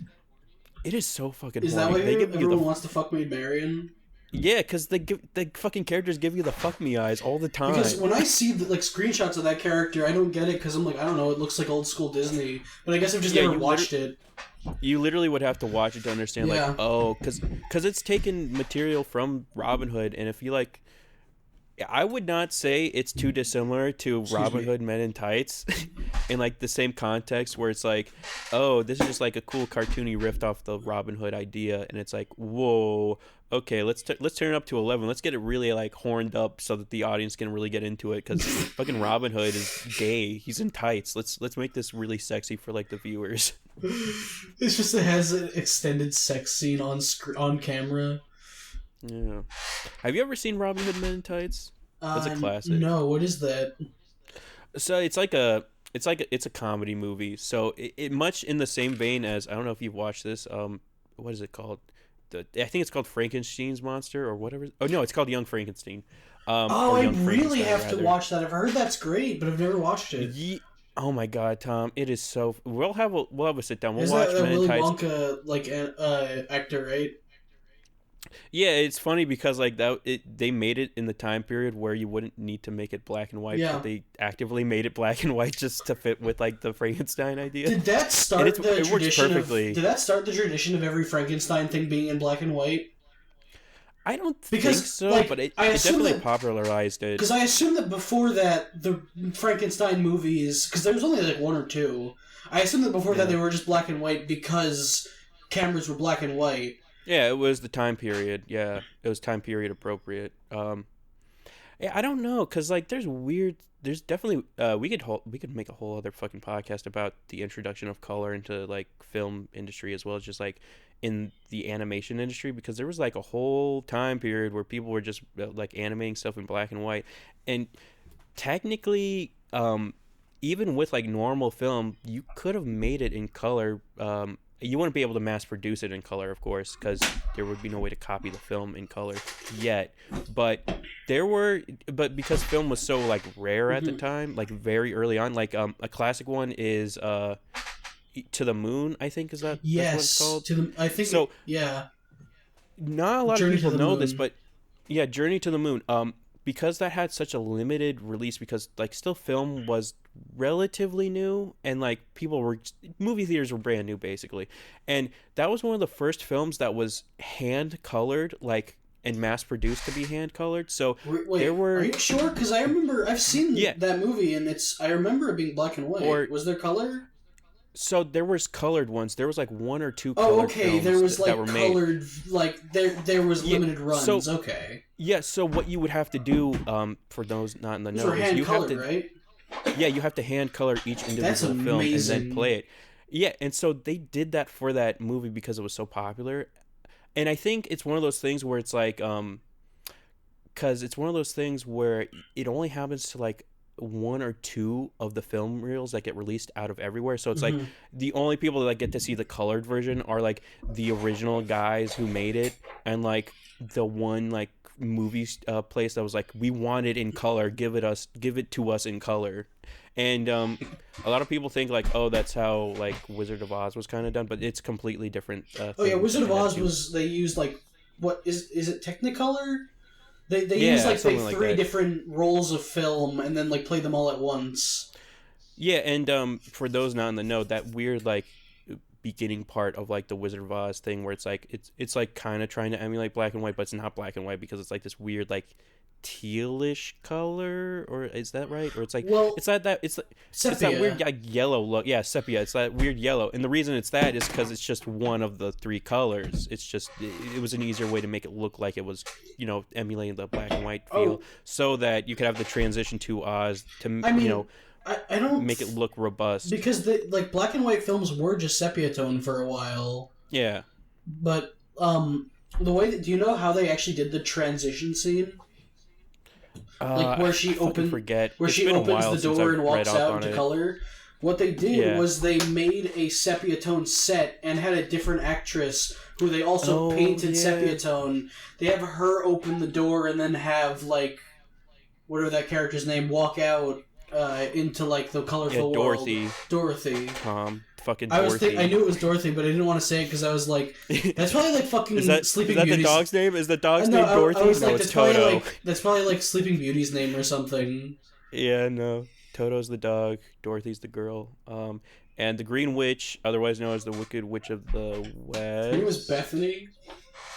I don't know. They never gave her. They probably didn't. I thought they gave her a name like in the fucking theatrical play of like fucking Wicked. They. I don't know if I'm you know sure what she has Wicked a name is. there. I know what Wicked is. I've never Yeah. watched it. It's fun. It's I'll say this much: if you get like the little musical like fucking iPhone soundtrack, it's got good music. It's the same. Hmm. I say it's as much as I love Fiddler on the Roof. Wicked was one of those like first plays I actually saw in person, and that's a lot of fun. It's a lot of fun. I don't think they'll ever really do Wicked again in anytime soon. I don't know. I could be talking on my ass. There could be a fucking theatrical play of Wicked I mean, like right honestly, now if somewhere. if Wicked becomes popular on TikTok, they'll bring it back. Oh yeah, for sure. But I guess to go back in on like kind of color and film, it's like what was I gonna say? It's just like it's weird how fast the technology started to move, I guess, into color. But yeah, Hmm. so and even then, so like now that people, I guess, know this now, a lot of younger audience wouldn't know this, but like movies like Akira and stuff, which were hand drawn, and then like taken photographed pictures of so that they could put on film reel. I guess it's not really a photograph. They used film to take a picture of each cell, and then they would just move it around, basically No, like yeah, it was for stop motion. animated movies, it was Yeah, photographs. It was yeah, literally a and camera, like a yeah, normal camera. and it would basically be the equivalent of like basically stop motion animation, but that's just what how you had to do animation at the time with moving pictures, right? And like if you go back and watch Akira, because all of those cells are not only hand drawn but like hand colored by but like I that's another thing I'll say is there's a lot of shitty things in the old industry that not a lot of people talk about. Like for example, like all the women who did all the like coloring in Akira just Pen don't and get ink credited girls. at all. Yeah, and even in fucking Wizard of Oz, the fucking the Green Witch, I say her the Green Witch, which is horrible because she was a person. She died because they put fucking gross like green paint that was made from fucking like, basically like copper being like oxidized. Like that's how they made green paint, and so they just stuck it on her skin for so long that she became like permanently green and then died like very soon after Wizard of Oz was made. She became permanent. Like she was just an actual green witch walking Yes. around. I hope she No, wore the. she didn't I have the hope she wore the nose. rest of the costume. Well, she couldn't because she died soon after. It's like that guy who became a Why did Smurf she because die? he just ate She glue. had access to magic. Yeah, that's the real crux of that problem. Why'd she die? But yeah, there's a lot of fucking shit in like the industry that gets fucking covered up like on the regs where it's like these assholes, these motherfuckers, just like don't. Especially with women, not to sound like a fucking limp dick soy boy, but a lot of women get screwed over in the early days of the industry Oh and yeah. still do to this day. I mean, look at what happened with Dorothy, where they fucking pumped her full of cigarettes and amphetamines to make her skinnier so she'd look younger. That's real. You know, I don't know if you remember Wizard of Oz it's super well, but like there's that scene where they have Toto and he's like fucking he's zooted and like cuz that was the only way to keep like a dog quiet because they didn't know how to train dogs. Well, they knew how to train dogs. It was just cheaper to keep them on fucking drugs and shit. And she's like, come over, Toto. And you just look in his eyes, and he's just like, he doesn't know what he's doing. And like, she has to manually like pick him up and like move his paws and shit because it's just so fucking out of it. I don't remember that. I watched that movie like probably in the range of 50 times when I was very, very young. That was just like a constant background noise in our house. But Yeah. I don't remember shit like that. I just remember like the story beats. I know that there's that stupid fucking thing where they say like there's a munchkin who hung itself in the background of one of the scenes. No, that's not real. It's funny though. In the remaster, you can see that it's actually like a bird or something. Mm-hmm. Oh, that's another thing that nobody talks about. I guess they do talk about it, but have you seen like the 4K remakes of films? It's not even a remake because all you do is you take the original film Just take the and you original just film increase the and fidelity.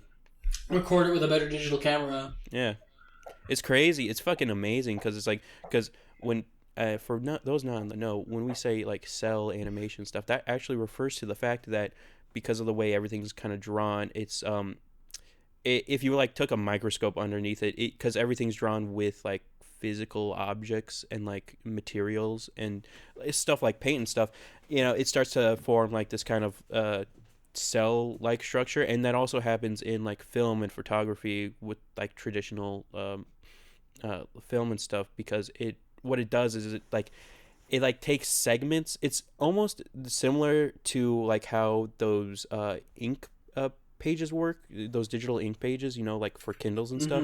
Like if you zoom in on like a Kindle, you'll start to see like, oh, this isn't just like pixels, this is actually like weird like ink splotches that like change from black and white. Aren't they called cells because the plastic that you have to draw on is made of cellophane? I think that's also another reason they call them cells. That's why it's CEL, not CELL. Yeah, maybe I've been getting my wires mixed, but needless to say, the way that like film forms is it's cell based in the sense that when you zoom in on it, it's not particles. Yeah, it's not all pixely because it's not digital. It's based on like fucking chemicals and shit, and then they form like little connections that look like cells, like in a body or anything else that uses chemicals and fucking it's because it's very, very small particles of Mm-hmm. silver, or not. It's not just silver. It's like I want to say a compound of silver. I can't remember exactly what it is. That when Yeah, because exposed to there's light, it changes. yeah, there's we're stupid about this, but there's a lot of weird like niche stuff, especially when it comes to like Polaroids are a classic example where not a lot of people know this, but the reason a Polaroid looks the way it does is because there's like a little pouch of chemicals underneath it. So what happens is the Polaroid takes a picture, it does that kind of black and white picture first, and with what you were talking about, like that silver powder or Mm-hmm. whatever, and then uh, through some arcane magic, I don't know how the hell it works. The pouch of like chemicals that are like your classic like reds, your blues, and no, it's yeah, it's red, blue, and yellow for classic art. Um, it just spews out. Or Well, no, I think is it? that those chemicals are just the developing like chemicals, and they were just I able think to they make it are. develop so fast that you don't need a like black room or red Yeah. room Mm-hmm. rather. Yeah, and I just watched a there's there Nile Red video about that. It's cool. cool. Yeah, and there's also like a bunch of other things because there's because you can change what chemicals are in there to Yeah. change what the color output is. Where it's just like I just want it to all be like a blue gradient. It's like okay, we'll just put blue in that pouch, and that's like the simplest way to explain it. And then when it rolls out, it crushes that little packet of chemicals and runs it onto the Polaroid. And so ideally, what you want to do is not shake it, but like just flip it upside down so the colors run and the chemicals go through the entire picture for those who are getting in the Polaroid scene because Hmm. apparently that's happening now and people are buying records more than they're buying like CDs. So I guess we live in topsy turvy Well, it's world. also like I guess the reason is like why would you buy a CD? It's Yeah, that's true. just buy an MP3 at that point. Yeah, just buy a record. I like buying CDs. I like buying specifically. I like buying CDs from like rap artists because it's like wow, I have a thing of their merch, Hmm. and it's That's like fair. okay, and I can play it in my car because I have a car. I guess that's what So it is. It's the fact that for most people, if you're buying a CD, you're just buying it so that you can hear the music. Whereas mm-hmm. you don't really need to do that anymore. So if you're buying a CD, like it's either if you're buying physical media at all, it's probably because you Yeah. just want merch. Like it's not this. Z- It's not even like the yeah. sale of the music. It's the sale of the merch. There's also like a weird niche where if you're like a doomsday prepper who's like, yeah, I don't believe in these companies keeping up like fucking Drake's bitch I look like Goku song. I I wish want I was Drake. I want it was done by Drake. Everybody knows that. He used Bitch, I Fruity look like Loops. Goku. Yeah, Drake did that, don't you know? But we're not stupid, okay? No, but there's these doomsday preppers that are like, fucking digital media is gonna get blown up by solar flares, and companies are gonna charge it by the shit tons when the internet goes down. I want to be able to have my Kanye West on my CD drive. It's like, okay, fair enough, I get it. Yeah, I want anime on a Blu-ray so I don't have to buy fucking Funimation shit just so I could watch one episode of Dragon Ball when I could But I just buy a mean, box set. wouldn't that solar flare kill the CDs too because they're still No, digitally encoded? It's the same reason no. So they would kill hard nah, drives.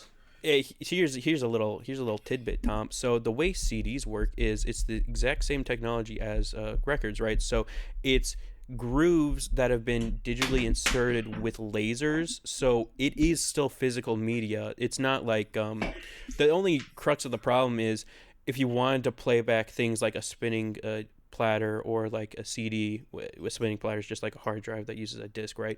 That's not what is it the other one called? Fucking anyways, because there's the difference between a spinning disc and a what the fuck is it called? I have like two of them in my computer. It's the Solid fucking state the digital drive. one. Yeah, solid state. That's it, baby. SSD. We love big fat SSDs I in the do. art community. We get SSDs shoved up. Anyways, I no. have a four But terabyte one on my fucking computer. yeah, so I'm psychotic. So what I do is I have a PC that has two SSDs, and then I have another PC that has two spinning disks that have basically the same size. And what I do is I back up one on the other, Hmm. and vice versa. And the reason I do that because I'm a doomsday prepper first off, and the second reason is if for whatever reason my PC that fries with the solid state fries. It's generally pretty hard to get like solid states to work again after they've been completely fried.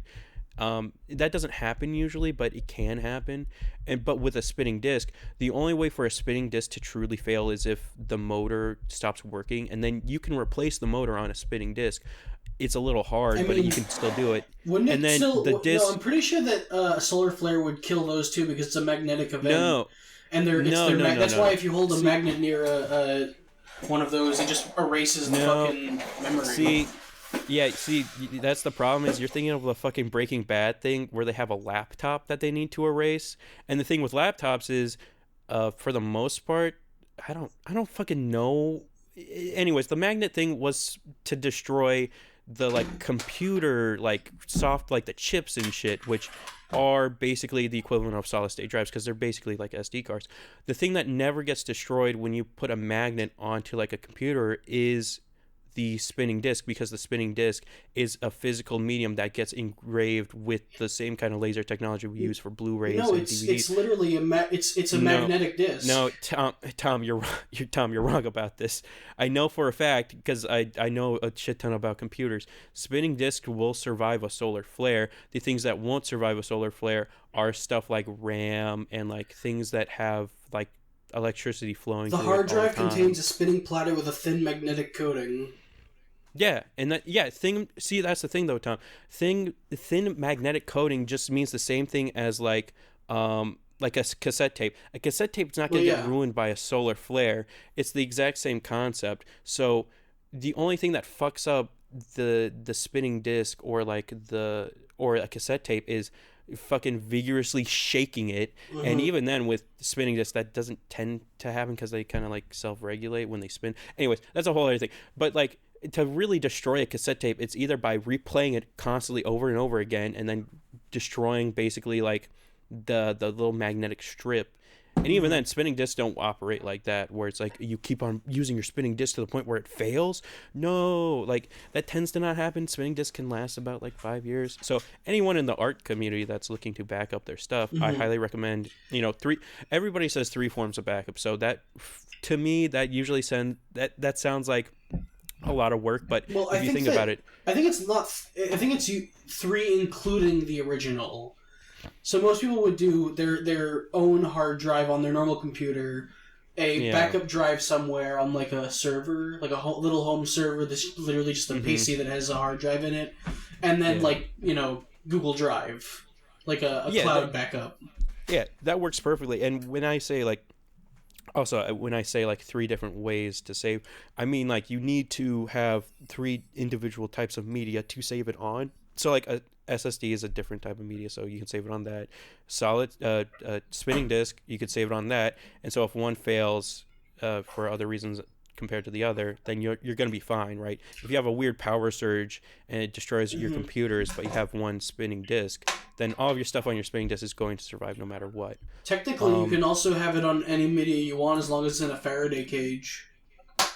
Yeah, technically, but that's kind of going overboard. Like you can have separate spinning disk Literally drives. Get an old unused microwave. There you go. You have a Faraday cage. Just put all your fucking solid state drives in there. Don't tell people to meddle in microwaves. No, don't turn the microwave on. Turn the microwave on so you can erase everything. That's a quick way. That's a little life hack. Tom's telling us the life hacks today. That's true. You can if quickly format your. It was coming. Yeah. I don't think it would format it. I think that it wouldn't work no more. It'd be formatted. It's a FAT32. But yeah, so a good tip is to delete System32. That just kind of. That's like that's the bloat that Windows will bloatware. Send. They call it bloatware, I believe. Yeah. They're calling it bloatware. Yeah, they're calling it bloatware. It's across the nation on PCs, not on Macintosh, never on Mac. Trump orders every computer in the White House to have System32 deleted. Yeah, and they do it because they have to. But yeah, no, go back on that. No, so yes, you can have spinning disks that you can plug into your computer like separately, so that's also good. And uploading your art to like Twitter or like YouTube, that even go. I'll say this much: that goes both ways with like uploading it to like Newgrounds or YouTube or Twitch or any other fucking like thing under the sun, Patreon, right? If you have like 3 platforms you upload to, then chances are high that if one of the platforms you get like fucking yeeted off of because you posted one too many dick pics, then hey, you have two other backup platforms that people can follow, or you can just re-up, just take all the stuff you uploaded there and just re-up it to a fucking second dummy Twitter account because Elon didn't like the fact you made fun of SpaceX, because guess what, Elon? It's still pretty shit to download stuff with a satellite dish. Yeah, I said it. What are you going to do, take away my internet? I haven't even bought it yet. But, yeah. I wonder, So, yeah. that just made me, this is such a complete non sequitur, but how long do you think it is before, like, they miniaturize that, like, Starlink technology to the point where you can just have, every smartphone has it, kind of like, as like a backup for 5G. Like, if you're in an area where you don't have 5G, you can just use, like, a fucking Starlink connection. It's funny you say that, Tom, because what you're talking about is it already exists to this day. It's called a satellite phone. So satellite phones work the same way as the like Starlink or whatever, because I assume the connection isn't as good. Well, that's the thing, though, right? Their connection is, average, which you just need an average connection to make a phone call, right?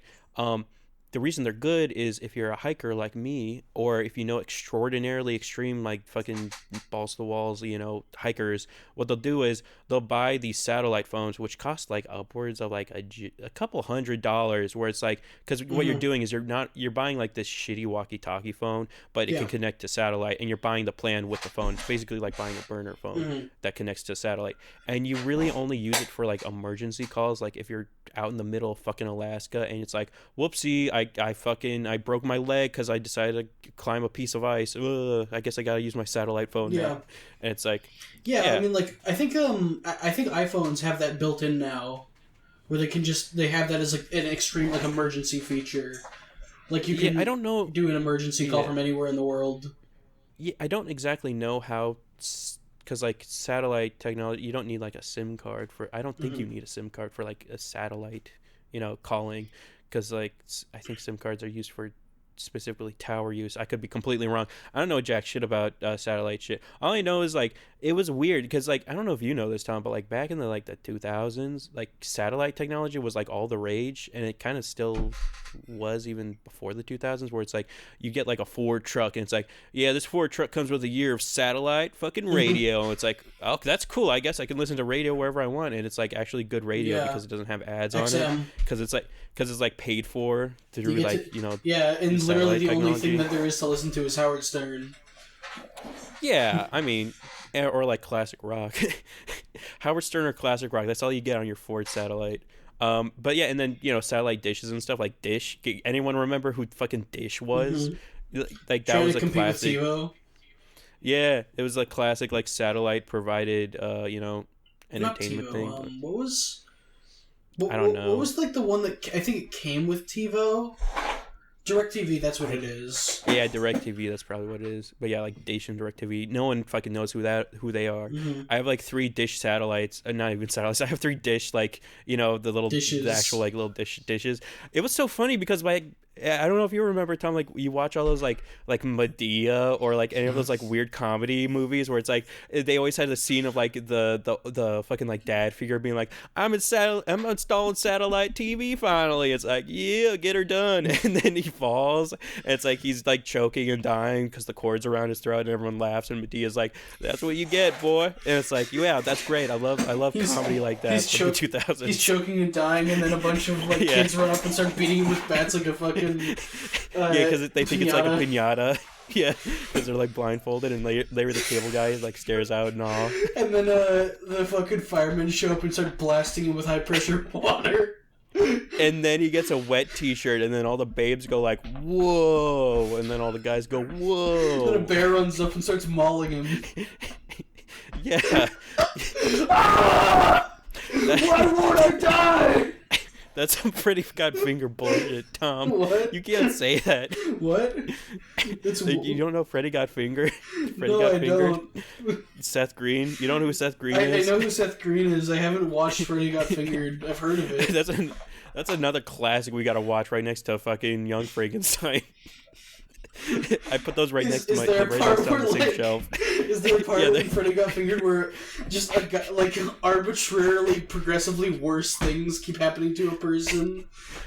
I think there is. There's just like a lot of weird gore, like not Oh. like uber gore.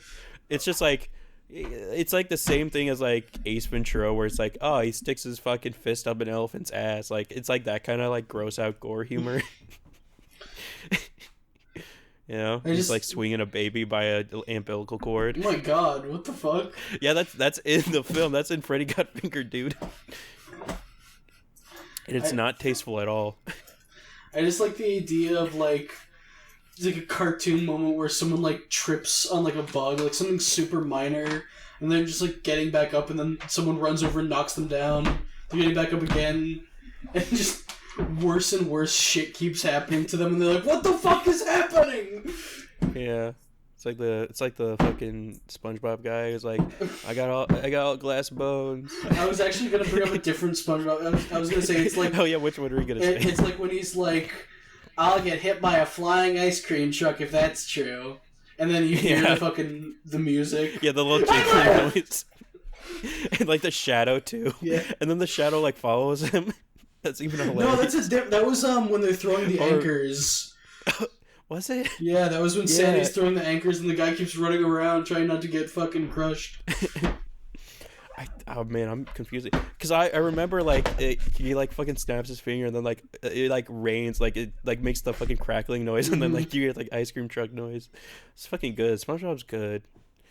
SpongeBob's hard to draw, by the way. He is, because it's like there's nothing to build off of. You just have to do the wiggles. Yeah.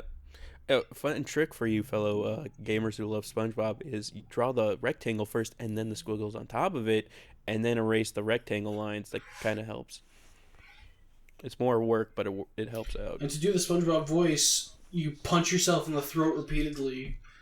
You punch yourself in the testicles repeatedly, I think. Well, that's just to get like the higher pitch. Yeah, like Michael Jackson disease. Yeah. You need to crush your balls with a rock. Yeah, you need to have like a shitty black father figure that like cuts your testicles off at a young age.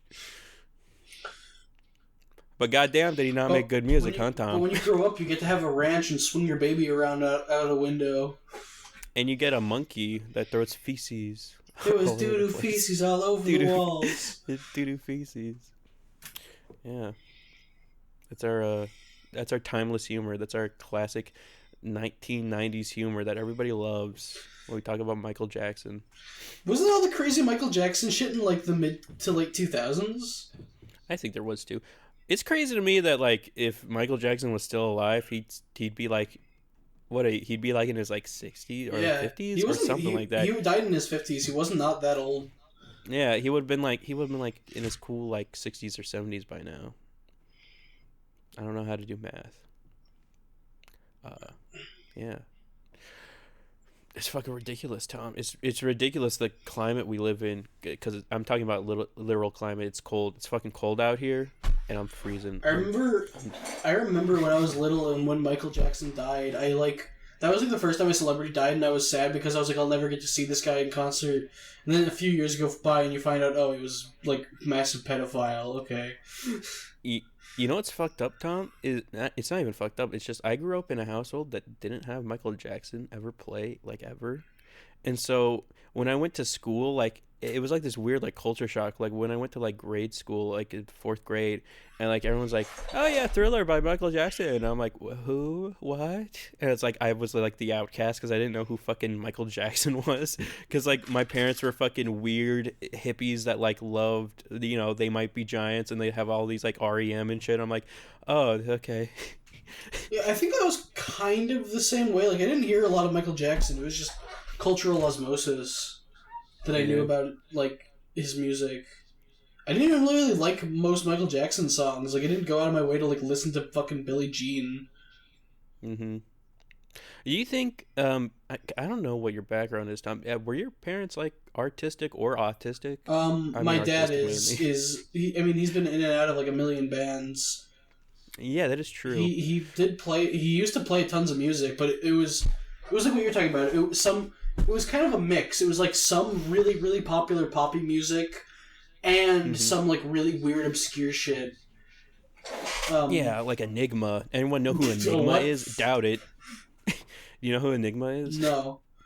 It's like it's just a band. I It's just like heard an old. Nig come out of your mouth, and I was like, wait, what? Yeah, make sure we can cut. Yeah, Tom, when you do the editing for this, just No, cut the end every time I say Enigma, and it just like sounds cut the really middle. racially Oh charged. yeah, cut the Yeah, E and cut the M, yeah.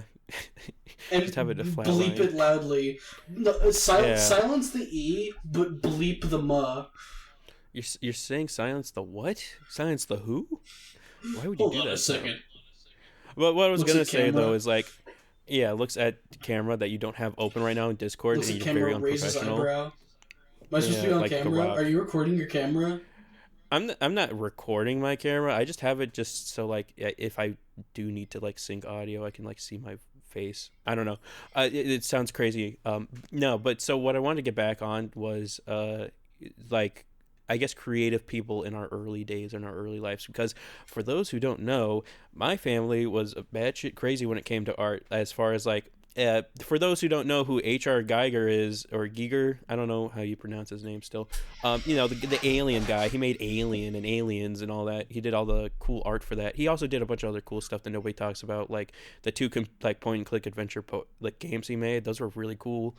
But anyways, my dad had pinups of his art like strewn across the house, like with like framed and everything. And for those who don't know what his art is based off of, it's like this really cool like sci-fi alien stuff mixed together with like his classic, having sex with two trannies, as he would put it back in the day, because that's what you would say, transsexuals, people with chicks with dicks. um that's like a lot of his art is based around stuff like that, like his weird homoerotic experiences, or just like seeing women with dicks, or just like yeah, he would just like draw a lot of like promiscuous, not even promiscuous women. He would just draw like the female form and like this sci-fi kind of like creepy, but also like you get a boner and you're like, I shouldn't be getting a boner to this, what's happening to me? And that's what my childhood was like, for like me growing up with like a weird family that like allowed like playing Grand Theft Auto 3 when you're like 5 years old and you still don't know how to spell right. Mm-hmm.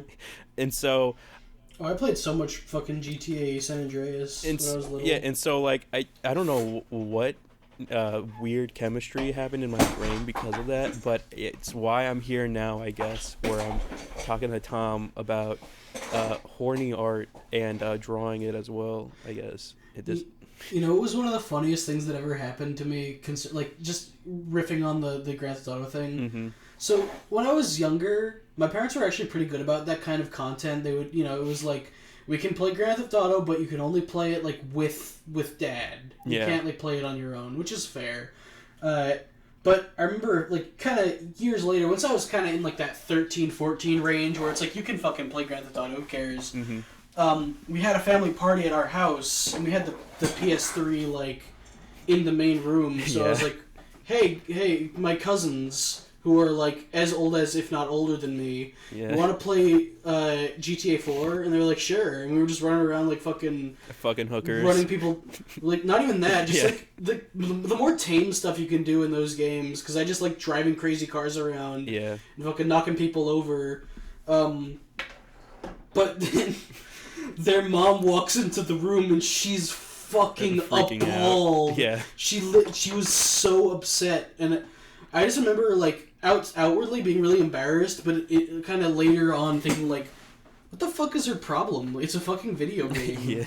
It's like, it's cartoony. It's ridiculous. Yeah, it's those people that grow up with rose-tinted glasses and then they give the same rose-tinted glasses to their children. Because it's like, you can't see this unless you're 18 and you get served for the military. And even then, you can't drink or smoke. Like, the thing is, like it wasn't like more tame than like fucking GTA 5. Mm-hmm. Like in GTA 5, they did this thing where like when you're like knocking people over with a car, they like realistically scream out in terror, and you like feel really bad. In GTA like 4 and 3, it was like goofy. Yeah, they just like Like, flatline. They just fall down. "Wow!" They don't even make a noise. Like they fall down and like the same blood splatter effect Yeah. happens, and then Yeah, they would go. yeah, like ketchup packets. Like, if they made a noise at all, it would be like really goofy and over the top. Yeah. But then like GTA 5 comes out and people are just like it just sounds like a realistic massacre. Oh my You're god, like, oh my god. Tom, that reminds me not to bring up. I think we should have like a moment of silence for the two towers that fell that day. But not to bring up 9/11 again. I don't think we ever brought it up. But did you know that in GTA 3 they programmed stuff for like flying and for there to be like planes, like there's actual like plane models. But the only reason it's not implemented in the game is because GTA 3 has planes. Oh wait, no, not GTA 3. yeah, San Andreas. yeah, has you're thinking of planes. San Andreas, but GTA Yeah. 3 came out and they had the programming for planes and stuff, and there's models in the game that you can fly and do plane stuff with, but the towers fell and they're like, yeah, no, we can't have People are planes. gonna fly Yeah, no, we planes can't into have the we can't. buildings. Yeah, no, we can't have planes in GTA. Yeah, no, we're gonna get fucking destroyed. We're gonna get reamed. No one's gonna buy this game if you can fly a plane into fucking the Statue of Liberty or something. I thought that GTA 3 I don't know. was like pre 9/11. When did GTA? When did No, GTA look it 3 up. came Look it out? up, dude. Look it the fuck up. It came out in like 2001, I want to say. It came out in October 2001. Yeah. Yeah. So, yeah, they had programming for planes and stuff, like, because there's cheat codes in the game to allow That flying sucks. cars, too. Yeah, and so they're just like, no, we got to hide all these plane models so no one can fly planes. But there's, like, you could tell, like, the If programmer... you no clip, I recall if you like no clip out of the map, you find like a secret area Yeah. that has just like a bunch of plane models everywhere. Yeah, one of the cheeky developers left, like, a plane that you can get to if you, like, go into a loading scene specifically, and it's like, oh man, I can fly this plane, but like flying a plane in GTA 3 is like impossible because like flying in that game is horrid. But yeah, it's probably not even because it's unfinished play, just because it's bad, because it was like the first time they did a 3D game. yeah, they're like, we got chop this. We can't have the 9/11. It's amazing how like how much GTA San Andreas still holds up. Mm-hmm. Like that game's physics are so fun. I remember my friend Zeko, he showed me like apparently there's a huge scene of people who mod GTA San Andreas and like play it online. Like you know, they turn it into like fucking Roblox or something. Mm-hmm. And me and him were playing it one day, and there was a command where if you pressed like the 2 key, your car would like accelerate. Mm-hmm. And the way you're supposed to use it is you press it like once or twice to kind of zoom around on the roads. Yeah. But it was exponential. Each time you hit 2, it would go up by a certain percentage from where you are now. So I would just start mashing 2 until I started going, like, you just go faster and faster and faster and faster. And the collision detection is good enough in that game that I never clipped through walls or anything. I would just be bouncing around in perfect straight lines off of everything, spinning in circles, because it's like so... I would be in like a forklift going like 3,000 miles an hour, spinning through the sky and slamming into shit. It was glorious. It was like Motifa, but like more fucking dramatic. Yeah. There's a lot of cool stuff like that now, like that Majora's Mask like HD remake that the fans made, where it's just like, yeah, through just simple like technology, you can just not simple technology, but through hard work and dedication, you can make the models more like rezzed up, and you can like have HD textures and stuff, and just make things look like a modern game. Aren't people making like a full-fledged sequel to Majora's Mask right now? I have like no using idea. using because the source code leaked. I wouldn't. It personally, for those in the art community, do not use source code ever, because you can look at it, you can even like learn stuff from it, but do not like just copy and paste it, because if you do that, not only can like someone sue you for using their source code, but they can like bury you in the ground with like so much legal shit that it's ridiculous.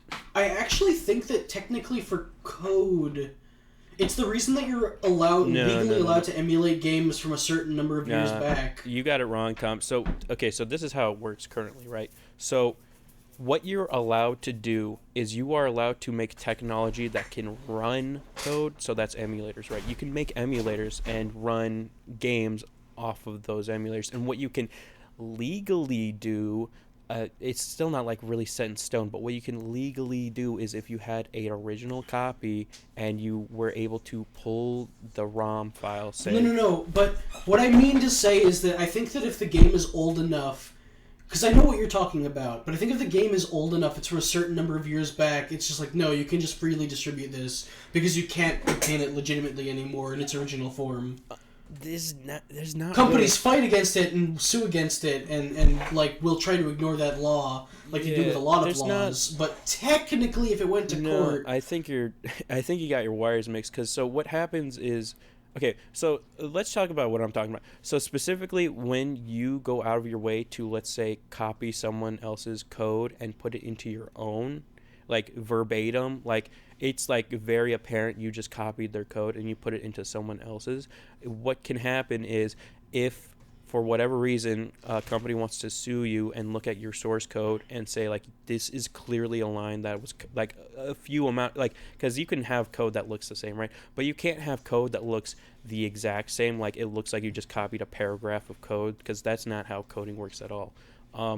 So this was a big deal, especially back in like the Apple and Windows days, because what was happening, right, is you had a bunch of independent PC manufacturers as well as manufacturers who were making laptops for the first time ever. And what you would have to do is you had to make your own kind of like iOS. You had to make your own, your own just anything so that you could run your computer. And what happened a lot of the time was people would just steal other people's code and just use it to run their own like GUI system, which is just like GUI just stands for like a cool UI that like looks nice, like Windows 7 or like or what you see on your phone. Like that's a GUI. That's just a cool little interface. Um, and what people would do is they would just steal code from one another and just plaster it on like these cheaply made like laptops or like PCs that they were trying to sell to the masses so that they could be like the next Apple or be better than Apple or something like that. Needless to say, what happens is those bigger companies that made those codes then like cease and assist you and look at your code directly, and if they find like a like paragraph or like a scratch of code that looks exactly how they would have coded, then you just get totally fucked. I mean, yeah, but if that code had been from like 30 years prior, would they still be able to Yeah, like get you for that? yeah, Because it's old 100%. code. No, 100%. I feel like code should just enter the public domain after like 5 years. It's code. Well, you like can it becomes standard. you can feel that way, Tom. This doesn't change the fact that that's how that works. So, what the fuck is it? So a classic thing that Nintendo did is not a lot of people talk about this. So the DRM that Nintendo had originally for their Game Boy Advances, right? Everyone knows like the cool Game Boy logo that pops up when you like launch a cartridge, right? That is DRM. So what happens is when you want to distribute a game for Nintendo on like a Game Boy, right? What happens is Nintendo says, okay, all right, here's the licensing and here's the one line of code that you are legally allowed to use, which shows that little Game Boy logo. So what happens is you put that line of code at the very top of your Game Boy cartridge, and then what happens is, because on like the original Game Boy as well as every other Game Boy, it has that Game Boy logo stored in on RAM, and so it matches that code with the code and says, okay, these are the same lines of code, so I can launch this cartridge because it's a legal cartridge that Nintendo said is all right. And so in an ideal world for Nintendo, it's like if someone was illegally making cartridges and they use that line of Nintendo code to get through their DRM, then they have more than every legal right to fucking hound your ass and be like, you not only did you make an illegal card, but you used our line of code, which was DRM, so you got past our DRM, which is illegal. And then they could just sue your ass. What happens now, though, is because you're probably wondering, well, the people are making like their own Game Boy cartridges, right? And they're making money off of it, and they're like selling physical cartridges. For whatever reason, people found like an easy like a workaround for that, where they made their own line of code that's like, oh, what I can just do is I'll pull the Game Boy logo code on the RAM using this line of code on my cartridge, and then I'll just recheck it with the Game Boy, and that just works. Because like, I mean, yeah, it makes sense. I was yeah, thinking it would be very easy to bypass. yeah, because all you have to do is just copy the line of code that's stored in RAM. That's the Game Boy logo, and just launch that. And what you can do is it's even crazier. What you can do is you can make your own logo, and it'll pop up, and it'll be like, yeah, this is the Game Boy logo for sure. This is the Game Boy logo, and you're legally allowed to do that because you're not using anyone else's line of code to get past their DRM. You're just using code, and it's not illegal. Yeah, I think that it should be illegal to have things like that where you're basically the idea of it is only things that we approve can run on this piece of hardware. I think the rule should be no, it's just hardware.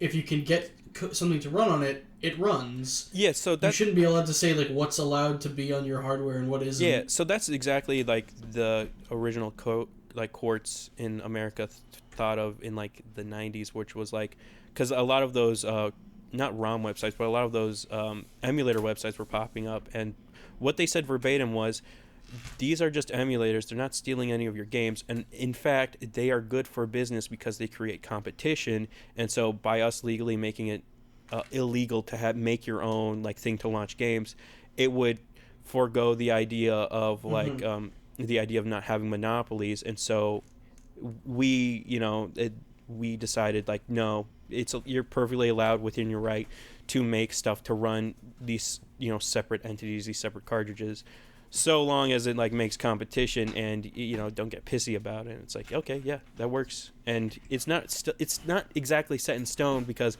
fucking businesses will be businesses and be like, no, we're still gonna like sue the fucking pants off of Santa and make sure he can't give you any Game Boy games.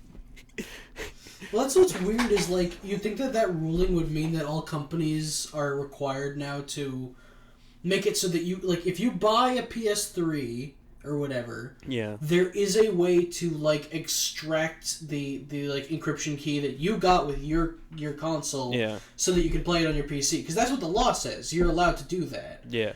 But there's no law that says in the opposite direction that the company needs companies to can't facilitate obfuscate. Yeah, so that's fair game. I think that's fair.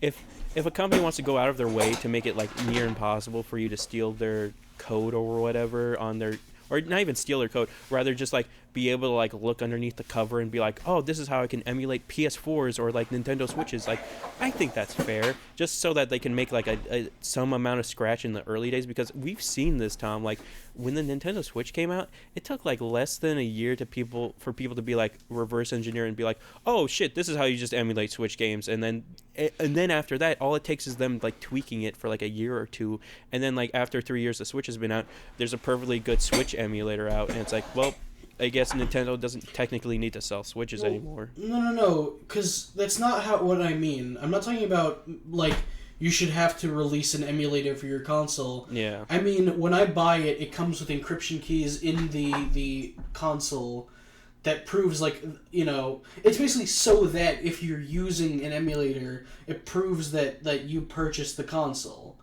But Tom, there is that. With my there is that. On original Switches, not on new ones. Well, yeah, no, can't do that with new ones. Well, what you're saying, Tom, that's actually been implemented in like PS2s and stuff. Like that's actually a thing. So, I think Sony started it. I'm not. Maybe it used to be, but it's not anymore. I can't access the keys on my Switch. I have to pirate them. Oh, yeah. I'm required to. Yeah, oh, okay. I thought you were saying, like, keys don't exist on, like, consoles. No, so, yeah, that's true also, because, like, it's hard to get, like, keys. Like, so, for a perfect example, Sony PlayStations have keys designated to each, like, Sony PlayStation 2. And so, in order to emulate a Sony product, you'd have to use that key to make, like, it's weird. I don't know like the full ins and outs of why you need that key to run. I think it's just because it's like a verification check to be like, yeah, this is a real key that works. Okay, you can play Sony. Mm-hmm. Yeah, I don't know. I think it's fair game, because at the end of the day, I know people who are dedicated enough will just figure out a way to be like, fuck it. And then I see where you're coming though from, Tom, where it's like, if you wanted to emulate your Switch anywhere, then the real question of it becomes like, well, why don't people just make an emulator that doesn't have to use keys because they don't technically have to, and it's But they do. Like, it won't run the games if you don't have yeah, the keys. exactly, because it's just another form of DRM of just checking like, oh, is the Nintendo logo popping up, and it's like, yep, okay, it's just a more advanced version of that. But I guess what I mean is, like, I have the legal right to emulate my Switch games, but I have to do it in an I'm required to do it in a somewhat illegal way. I'm not doing anything illegal because the illegal thing is distributing the keys, not using the keys. Well, Nintendo would have a fit being like, well, even just downloading your key is illegal, but yeah, I know where you're coming from, Tom. It's just this weird. We just live in a weird world. It's weird and wacky. Yeah, I don't know. Or what I need to do is buy an original Switch so I can get like the key off of that. I have an original Switch. I still haven't done anything with it yet. I need to do something. I actually, you know what? I have. You know what? Maybe I shouldn't bleep that in post. Mysterious person gave me his product keys so that I could like emulate Switch, but I still haven't done it. Yeah. I need to like learn how the Switch emulator works. It's a lot more complicated than well, I perceive it to be a lot more complicated than the PS2 emulator, but maybe it's You'd not. be surprised, Tom. So funny enough, not to hone in on this, but like the PS2 was extraordinarily hard to emulate because of that very key system.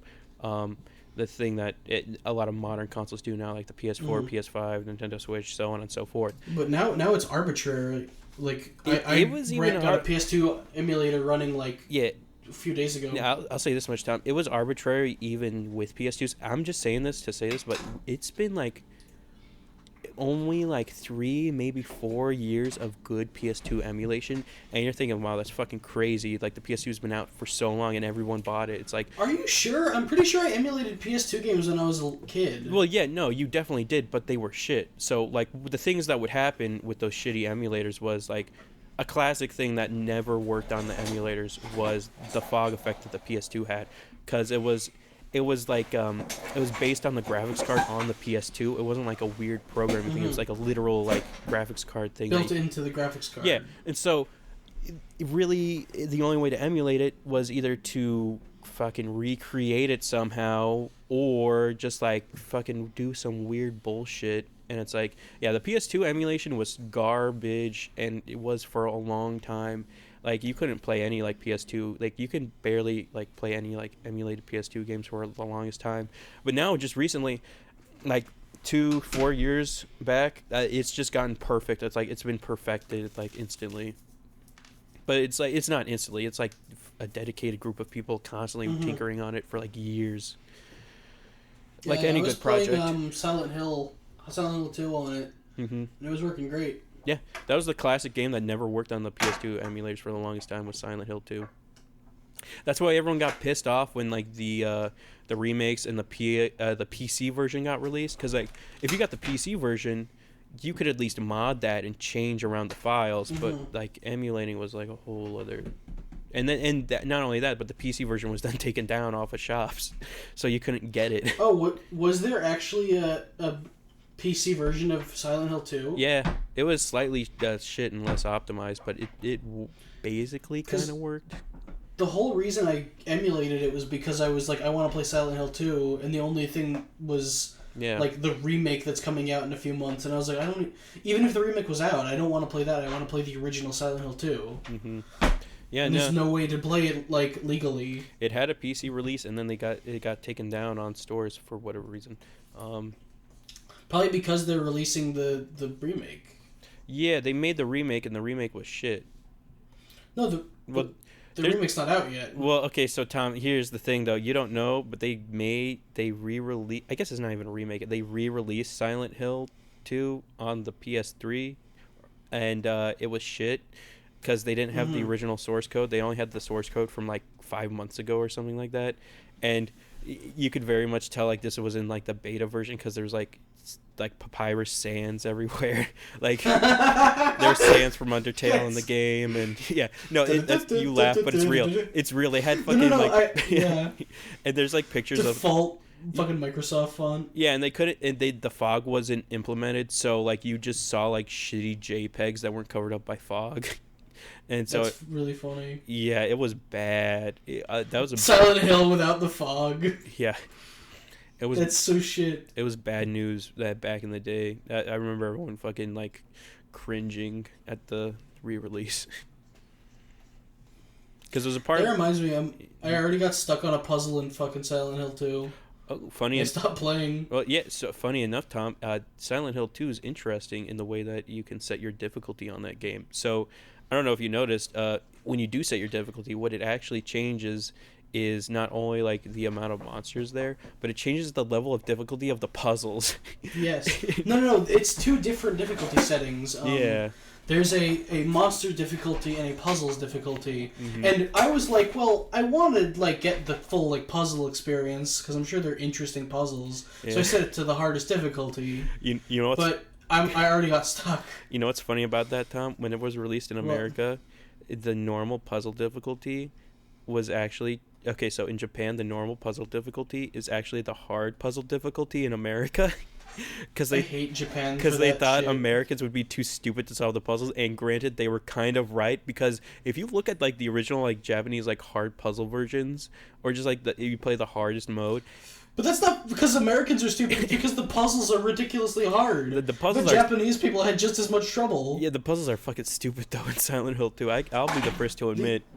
The only thing I could say that they might like the good faith interpretation is it's not because Americans are stupid. It's because like the puzzles are based on like Japanese culture. It's like you'd need to know that like this cat is associated with like this, shrine or something weird. Yeah. It would be like if like I don't know, there was a puzzle based on Bigfoot in the game, and it's like, well, you'd need to know Bigfoot lore, and everyone knows it. Bigfoot lore in Japan, Tom. Don't be That's silly. why there's so many Bigfoot anime. Yeah. They're called big heads. Oh, you know what's a really good example of that? It was like there was some game that like Oni Plays, I think, was playing where there was a puzzle based on like the astronomical signs. Oh yeah. And Julian was like, "What? Well, everyone knows those," and the other two were like, "We don't," and I don't either. I don't fucking know the astrological signs. You don't know what the Little Dipper is compared to the Big Dipper? No. Wow. I whenever it's like light, like whenever it's not a full moon and like I can actually kind of see the sky, I always look up at the stars and I'm like, is that the Big Dipper? It's kind of shaped like I think that's supposed to look like. You live in a smog-ridden nuclear family city, and you can never see the stars, unlike me. You can see a surprising amount of the stars sometimes. When it's not a full moon, you can see a lot, but it is drowned out a lot of the time. When you don't transform into your dog form when the full moon comes out. Yeah. Well, no, I'm talking about a new moon. Of course I turn into my Isabella form during the full moon. Yeah, that's where your persona comes from. Everybody knows that. It's actually not Isabella. It just happens to look similar, so I went with it because I didn't want to reveal my secret. Yeah. Your mom fucked the dog, right? I shouldn't say that. His mom fucked the dog. His mom fucked the dog. You're misconstruing the joke. His dad fucked the frog.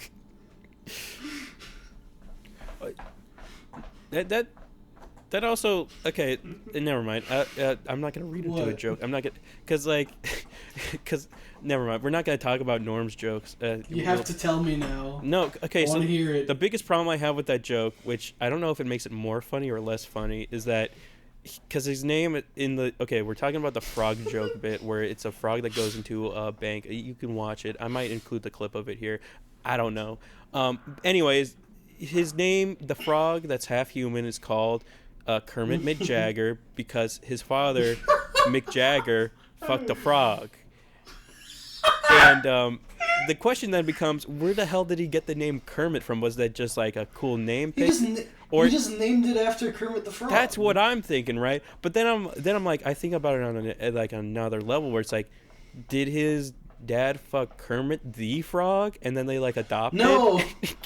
No, he just fucked a random frog from like a pond. All right. It's like that video of like the monkey fucking the frog like a fleshlight. Yeah, we don't need to talk about that. But it was Mick Jagger. You still laugh at that part. No, just the image. No, it's the image of that like fucking monkey video, but the thing doing it is Mick Jagger. I can see that. Fucking retarded. I just laugh at fucking Norm's delivery where he's like, "My father's Mick Jagger. My father fucked the My frog." father fucked a frog. Yeah. It's a great bit. You should look it up on YouTube. Look up bank. Frog goes into a bank. I love the self-awareness of the character. Yeah, he just understands what he is. That reminds me of the fucking I'm not gonna recite the joke. Yeah, isn't it interesting, Tom? Isn't it interesting when you put me on a fucking limelight? You put me in the spot, and you say like, "Oh, do the norm bit, do the norm bits, explain it." I didn't want you to do it. I just wanted to hear what you had to say about it. I was just going to like recite the joke though. It's the one where the punchline is he's fucking a pig, and it turns out it's the killer's girlfriend. Well, you ruined the podcast. Now we have to stop. Well, I ruined Norm Macdonald's joke. Yeah. You actually killed Norm, right? You said something like you did, like you were like he was like you were like the Lex Luthor to his Superman. Well, what happened was I went to one of his stand-up bits. He made a joke at the expense of Irish Americans, and the leprechaun in me got really upset. So I started casting spells at him quietly from the back of the room. Yeah, you said casting spells, but you had a gun with like what is it, Kryptonian shit in it, and you shot it at him, but he's not like a Kryptonian, so. He didn't die. He just got cancer. I shot him with my 1800s revolver. Yeah, you John Wilkes. You said on this Discord chat for everyone. I said you get what you fucking deserve. Not only that, he said on Horny Artist 18+. Look it up. We'll have a link in the description. He said verbatim, "I'm gonna do him like John Wilkes Booth did to slaves." And I was like, "What does that even mean?" He's like, "You know what I mean." I was like, "What? What are you talking about? You're talking crazy." It turned out I used a depleted uranium round. Yeah. Yeah, you had that whole, like, you said, like, an old man told you to get a camera to watch him do an experiment or whatever, and you went to, like, what was the local mall? It was, like, it's not Twin Peaks, it was, like, Twin Pines or something like that, and then Arabians or something showed up, something crazy like that happened, and then you had, like, depleted plutonium or whatever, and you're like, I guess I could use this to murder a stand-up comedian that I love, but you know, in the event that he does maybe make fun of the Irish, and I thought that was a weird hypothetical you brought up, that you would need that. And then afterwards, I went on Letterman, and I looked at the camera over satellite, and I said, I did a lot of nasty things. Yeah, and then you brought out a letter opener, and you're like, well, what if Letterman had a letter opener, and then you slit his throat? Do you know what I'm referencing? Elaborate. You don't. Oh my god! Explain it to the audience. Well, I don't know. Can you explain to the audience what David Letterman is? Yeah, explain Have you ever seen the Kramer apology? Yeah, you showed me it. I showed you that? Yeah. It's the funniest fucking thing ever. Now we're just talking about YouTube. I said a lot of horror, nasty things to some Afro-Americans. Everyone starts laughing. Stop laughing? Stop laughing. It's not funny. That makes it more funny. And then everyone starts laughing harder. And all the comments on the video are like, "This is the lost episode of fucking Seinfeld." The last episode of Seinfeld is when he steals jokes from other people at the Laugh Factory. Did you know that? I hear a lot of people laughing. I don't know if this is the right place to do this. Did you know that, Tom, that towards the tail end of Seinfeld, they just stole, like, comedic bits from people from the Laugh Factory?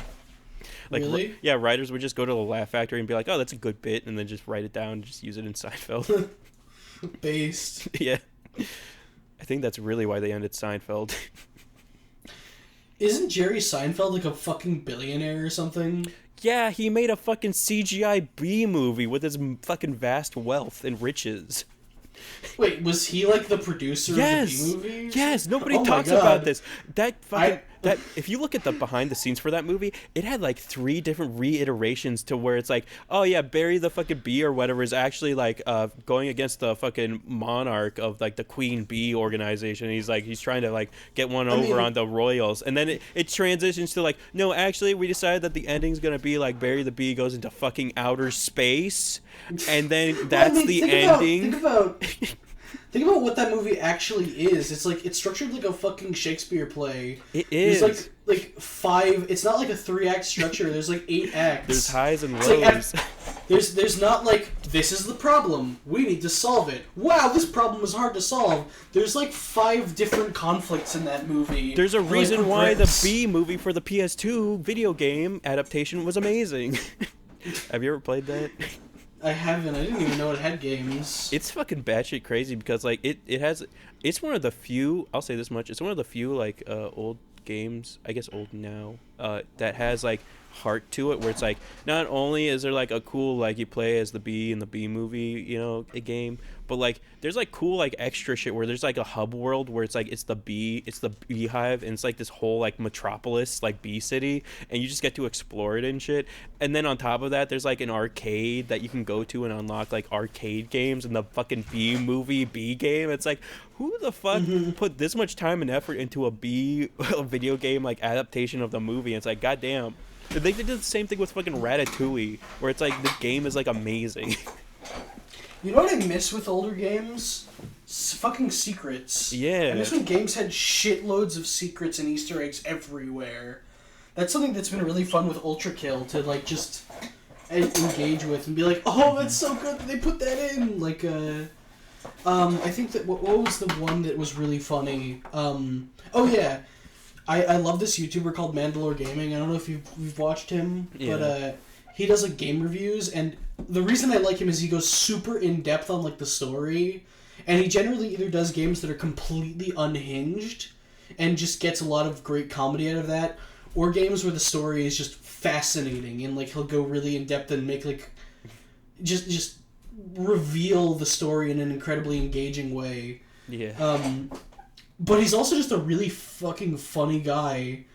And I was playing Ultra Kill, and I got into like one of the secret rooms that they have, and I was like, this area feels kind of weird, because up to that point, the prior secret bosses they generally felt kind of in universe. They weren't like super jokey. They might be weird, but they were like, okay, I could see this like robot existing in this like world or something. But then I get to this one, and like it's a bunch of coffins, and it says like Tomb of the Gods. You break open one of the coffins, and you find a blue skull, and you're like, okay, the blue skulls are used to like unlock doors. So you put that on the pedestal, and then a skeleton starts rising up out of one of the coffins, and then you just hear like a horrible like grainy clip of this nasally sounding guy go, "The waiting puzzle has finally concluded," or something like that. And I suddenly realize it's fucking him, and it's like his character's like it's wearing like the helmet that his avatar wears, and it's like in this the fucking Lowry pose from like Mystery of the Druids. Yeah. And it's all of his. The best part was that all of his voice clips were just like clips from his stream, just cut out of context. Like you just hear like his friend talking in the background in half of them. Like he goes like Fuller Auto, and his friend goes, "What?" I can't wait for us to do that when we make the podcast video game. We're gonna have cool clips from the podcast, and you won't be able to skip them. They'll be 2 hours long, and we'll get like double ad revenue. I appreciated so much that like they're just fucking silly, and like that Easter egg in particular was weird because it wasn't even hard to find, but there's other ones that were like super hard to find and like equally goofy. Oh yeah. And I miss that in games. I miss explorable overworlds. A lot of now, if a game has an overworld at all, it's just there to get you to the levels. Yeah. There was this charm to a lot of older ones where it's like, oh yeah, you can go to levels, but you can also spend like 8 hours in the overworld, and there's like actually shit to do. Oh yeah, fucking. There's like so many games. Yeah, Thief. Everyone remember fucking Ty. Everyone remember Ty, that Australian-made game that they got like tax subsidies for making because he threw boomerangs. Did you know that, Tom? Wait, have you ever what game is that's the one where it's I think he's a Tasmanian or something, and it's like it's furry bait, and like he throws boomerangs. Oh no, I haven't seen this. It was made. I was thinking of there's a game about a kangaroo that I'm thinking of. It was made in like the PS2 era, and they made like 3 games of it and like some spin-offs, I think. And literally, half the reason it was made was because Australia was doing this thing where they did like tax subsidies if you made like Australian based like video games and like content or like movies and shit. And so they just got like a heaps loads of money to like make this like badass Taz esque character throwing boomerangs, and they're really fun. They're really fun, kind of like puzzle platformer games where you use boomerangs to like hit switches and shit. The voice acting is fucking hilarious. I love it. I wonder if that's where that kangaroo game I'm talking about came from too. If, Probably. like, those subsidies. Yeah, it was back in like the 2000s era where like because like people wanted to be like the next America, where it's like, yeah, all the video games get made in Australia that are good. It's like, okay guys, chill out. But yeah, if anyone like loves like indie video game developers, there's a lot of cool stuff in Australia that always gets developed that like goes like unnoticed. So do a There little is. deep I've dive. noticed there's a thing with Australia. Like, I feel like this isn't so much a thing in most countries, but with Australia, like, people really just like making stuff based on Australia in Australia. Oh yeah. Whereas in America, it's like, I don't know, you don't go out of your way to like make it America centric. It's just like whatever the story is. Yeah. Whereas in Australia, they're like, I'm gonna have a kangaroo and a boomerang and they're going to say ute instead of truck. Yeah, they're gonna say Denny's, and you're gonna think, what? That's the place where I eat food, not the loo. Yeah. Is that what they call the bathroom? Yeah, they call it the dunny. But people, yeah, that's a joke in I don't know if you recall, not Samurai Jack. Why'd I say that? No, it's the one. It's the kangaroo movie that people think Kangaroo Jack. Yeah, that one where they thought it was gonna be really cool because all the promotion That was material the was talking- the talking kangaroo, but that's only like 5%. That's like only like 5 minutes of the movie. It's like a dream sequence. Yeah, it's a dream sequence. Like, whoa, this is a really cool idea. A talking kangaroo. I could get behind this. And it's like they only do it for like 5 minutes. And then, but yeah, that's one of the jokes where like the guy goes up to the fucking like lady and he's like, like it's some fucking stupid ass joke where basically the lady just goes like, we have like you mean the dunny? It's like over there, and he's like, you guys have Denny's? Like, it's just a stupid joke and it's hilarious and I love it. And he gets shot in the chest in cold blood. Yeah, we're hip, we're cool, we travel the world, we know what a dunny is. Dunny, I don't know.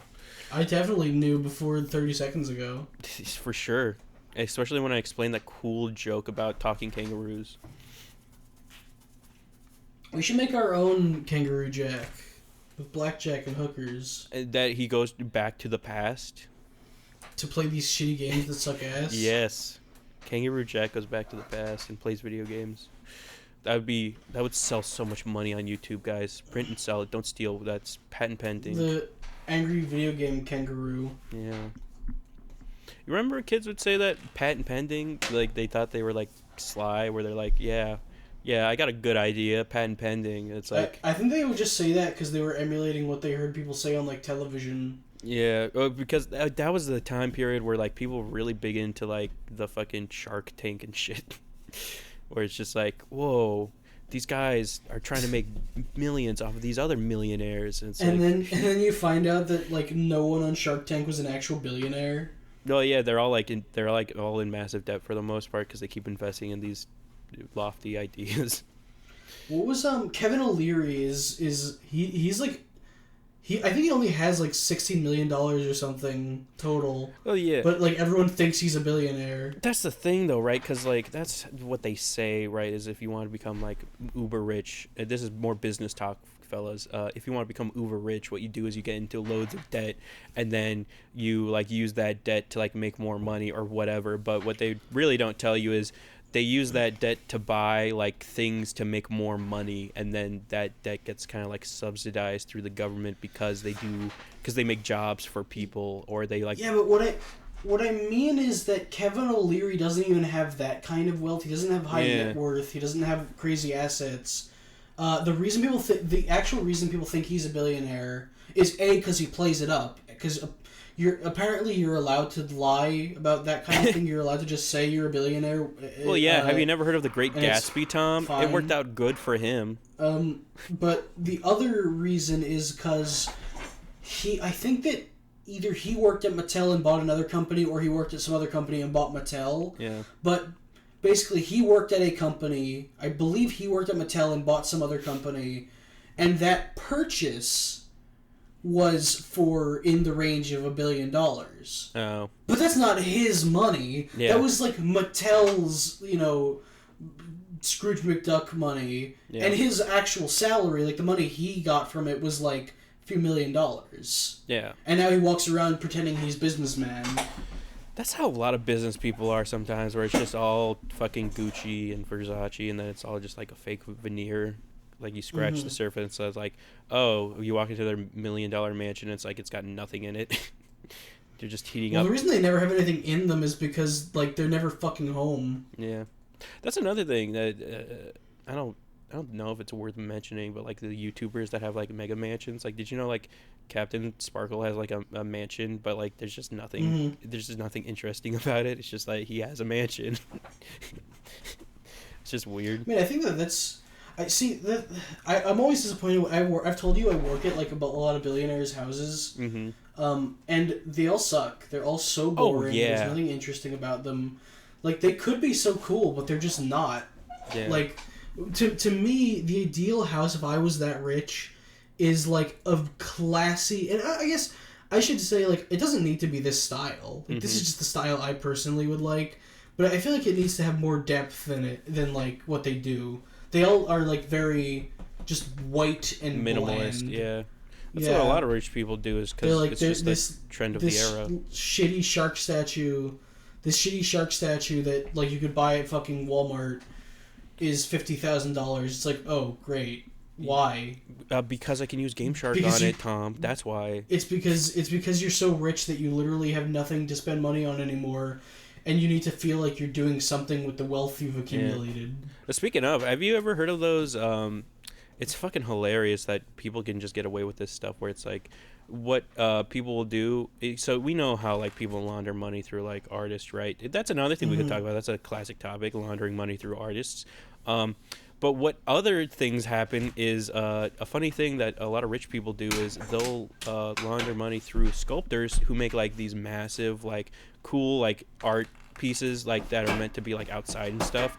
And then what the rich big bizgo people will be like is, oh yeah, this is like an art park or whatever, and then they'll get the government to like give them subsidies because like, oh, this is like art for the community or whatever. But then what they'll do on top of that is be like, but this is also privately owned and basically no one can enter it, and yeah, this is all for me. And then it's like we give them money, the government gives them money to make more art for themselves. We give them money because the idea is like we're preserving something that is important, but really it's just something that this rich person gets to like keep. Hoard, yeah. That happens a lot, fellow artists in the world. That happens a lot. So look out for it, so you can make millions. Except you're probably fine because you're just drawing like dogmen fucking each other. Yeah, you're probably good. I don't think that that Blaziken getting railroaded by a furry OC is gonna really pay the big bucks. But hey, Tom, you never know. Some of these furries, I tell you, they work in big business. They do crazy shit. I would love that, like a giant, beautiful, like classical sculpture of like of a fucking. But like, it's a furry. I'm trying to think. What's that one blue? It's like a Lucario, like jerking off. Yeah. It's like one of those like pissing angel fountains. David's first Lucario, and it's like this fucking massive red rocket Lucario, just like, and it's like that fucking scene from Austin Powers where it's like he has to piss the same stream as like the fountain that has like the massive dong, but he has to keep drinking water to keep up with the piss stream. A classic scene. Anyone who hasn't seen Austin Powers, watch that. It's fucking hilarious. You're missing out. Just imagine like a beautiful classical painting of like a Pikachu getting like sucked off with by, like a Misty. horse cock. Yeah. A Pikachu getting used as a fleshlight by a Mudsdale. I'm definitely curious to. I think. Okay, Tom. This is my like conspiracy theory, right? Except, you know what? I want to say this really quick. There Yeah. are artists that do like art that good of exactly that. Like, I don't know their name, but it's like this Japanese artist that Grand likes a lot, where Yeah. they just draw like this incredibly hyper detailed like cocks and like super well drawn like yeah. wetness and stuff. I The only difference is that it's not like printed out and put on a wall. What I was gonna say though, Tom, is I have a conspiracy theory about all those Roman sculptures, right? What? The reason they have small cocks isn't because like people were like, ooh, whatever. I think the reason was if they draw them with either massive cocks or even erect cocks, it would be so easy to just snap them off and then people would just have a cool cock, I'm sure right? that's part of it. And my There's a theory few parts of it. my theory right now is I think the reason furries don't get marble statues made, besides the fact that there's very few like marble artists, there's still some, but they can't have like massive erect cocks because they would just fall under their own weight, and then it'd be like you have this like amazing statue but with like a cock that's crumbled off because like you made it the size of the same statue. It's like the Sphinx. Yeah, the nose falls off because it was actually a massive cock. Someone just like nose cocks for whatever reason. Yeah. The Sphinx was made by the first like suspiciously rich furry. For sure. Dude, fucking the Egyptians, man. I tell you what, they were like 3 steps away from making cat girls. They were so fucking close. I think they had cat girls. No, I'm they sure they didn't. had gods. They had. I'm sure there was a goddess who was a cat. Nah, man, they didn't. You can go back. I'll die into my fucking days are numbered. They have not made like a cat woman. They've made like dog like a deities with like dog heads, like Anubis and all that shit. But they never for once in their lives. But they worshipped cats. They had to have had a god that was a cat. No, they liked cats, but they never made like a cat-esque god. That's the thing, though. It was weird. Isn't that crazy? Yeah. I mean, they literally they didn't just like cats, they worshipped them. So I'd be very surprised if they didn't have a god that was a cat. Yeah, I think people like say that they worship them, but in reality, I think that gets misconstrued a lot because it's more like they were just good like house pets that like got disease away from them. There was literally that like battle where like the Persians or something tied cats to their shields so that they wouldn't attack, and it worked. Yeah, it's fucking crazy. But yeah, cats were amazing because, for those not in the know, cats get rid of plague by, like, eating every rodent that gives you, like, diseases and shit. And bugs. Yeah, Bastet. Bastet was a god who was a cat. I'm not reading into this fake Alex Jones news right now. Yeah, but it wasn't a cat girl. That's the thing. Yeah, it probably wasn't a girl. Yeah, see? But they were so close. They're fucking, like, 3 millimeters away from cat girls. And then we would have had cat girls in the modern era. And then people would have called you like a fucking like an Egyptian. Oh wait, it was weeb. a goddess. Never mind. Damn it! Getting disproven left and right on my own podcast. We don't fact check on here, all right? We don't do that. Bastet was the goddess of protection, pleasure, and the bringer of good health. She had the head of a cat and a slender female body. So yeah, people were definitely horny for her. Okay, fucking Anka fuckers back in the, what was it? The Mesoperiodic? I don't fucking know. Fuck off. Fucking 3000 BC. Yeah. Back when Flintstones was around? Yeah, okay.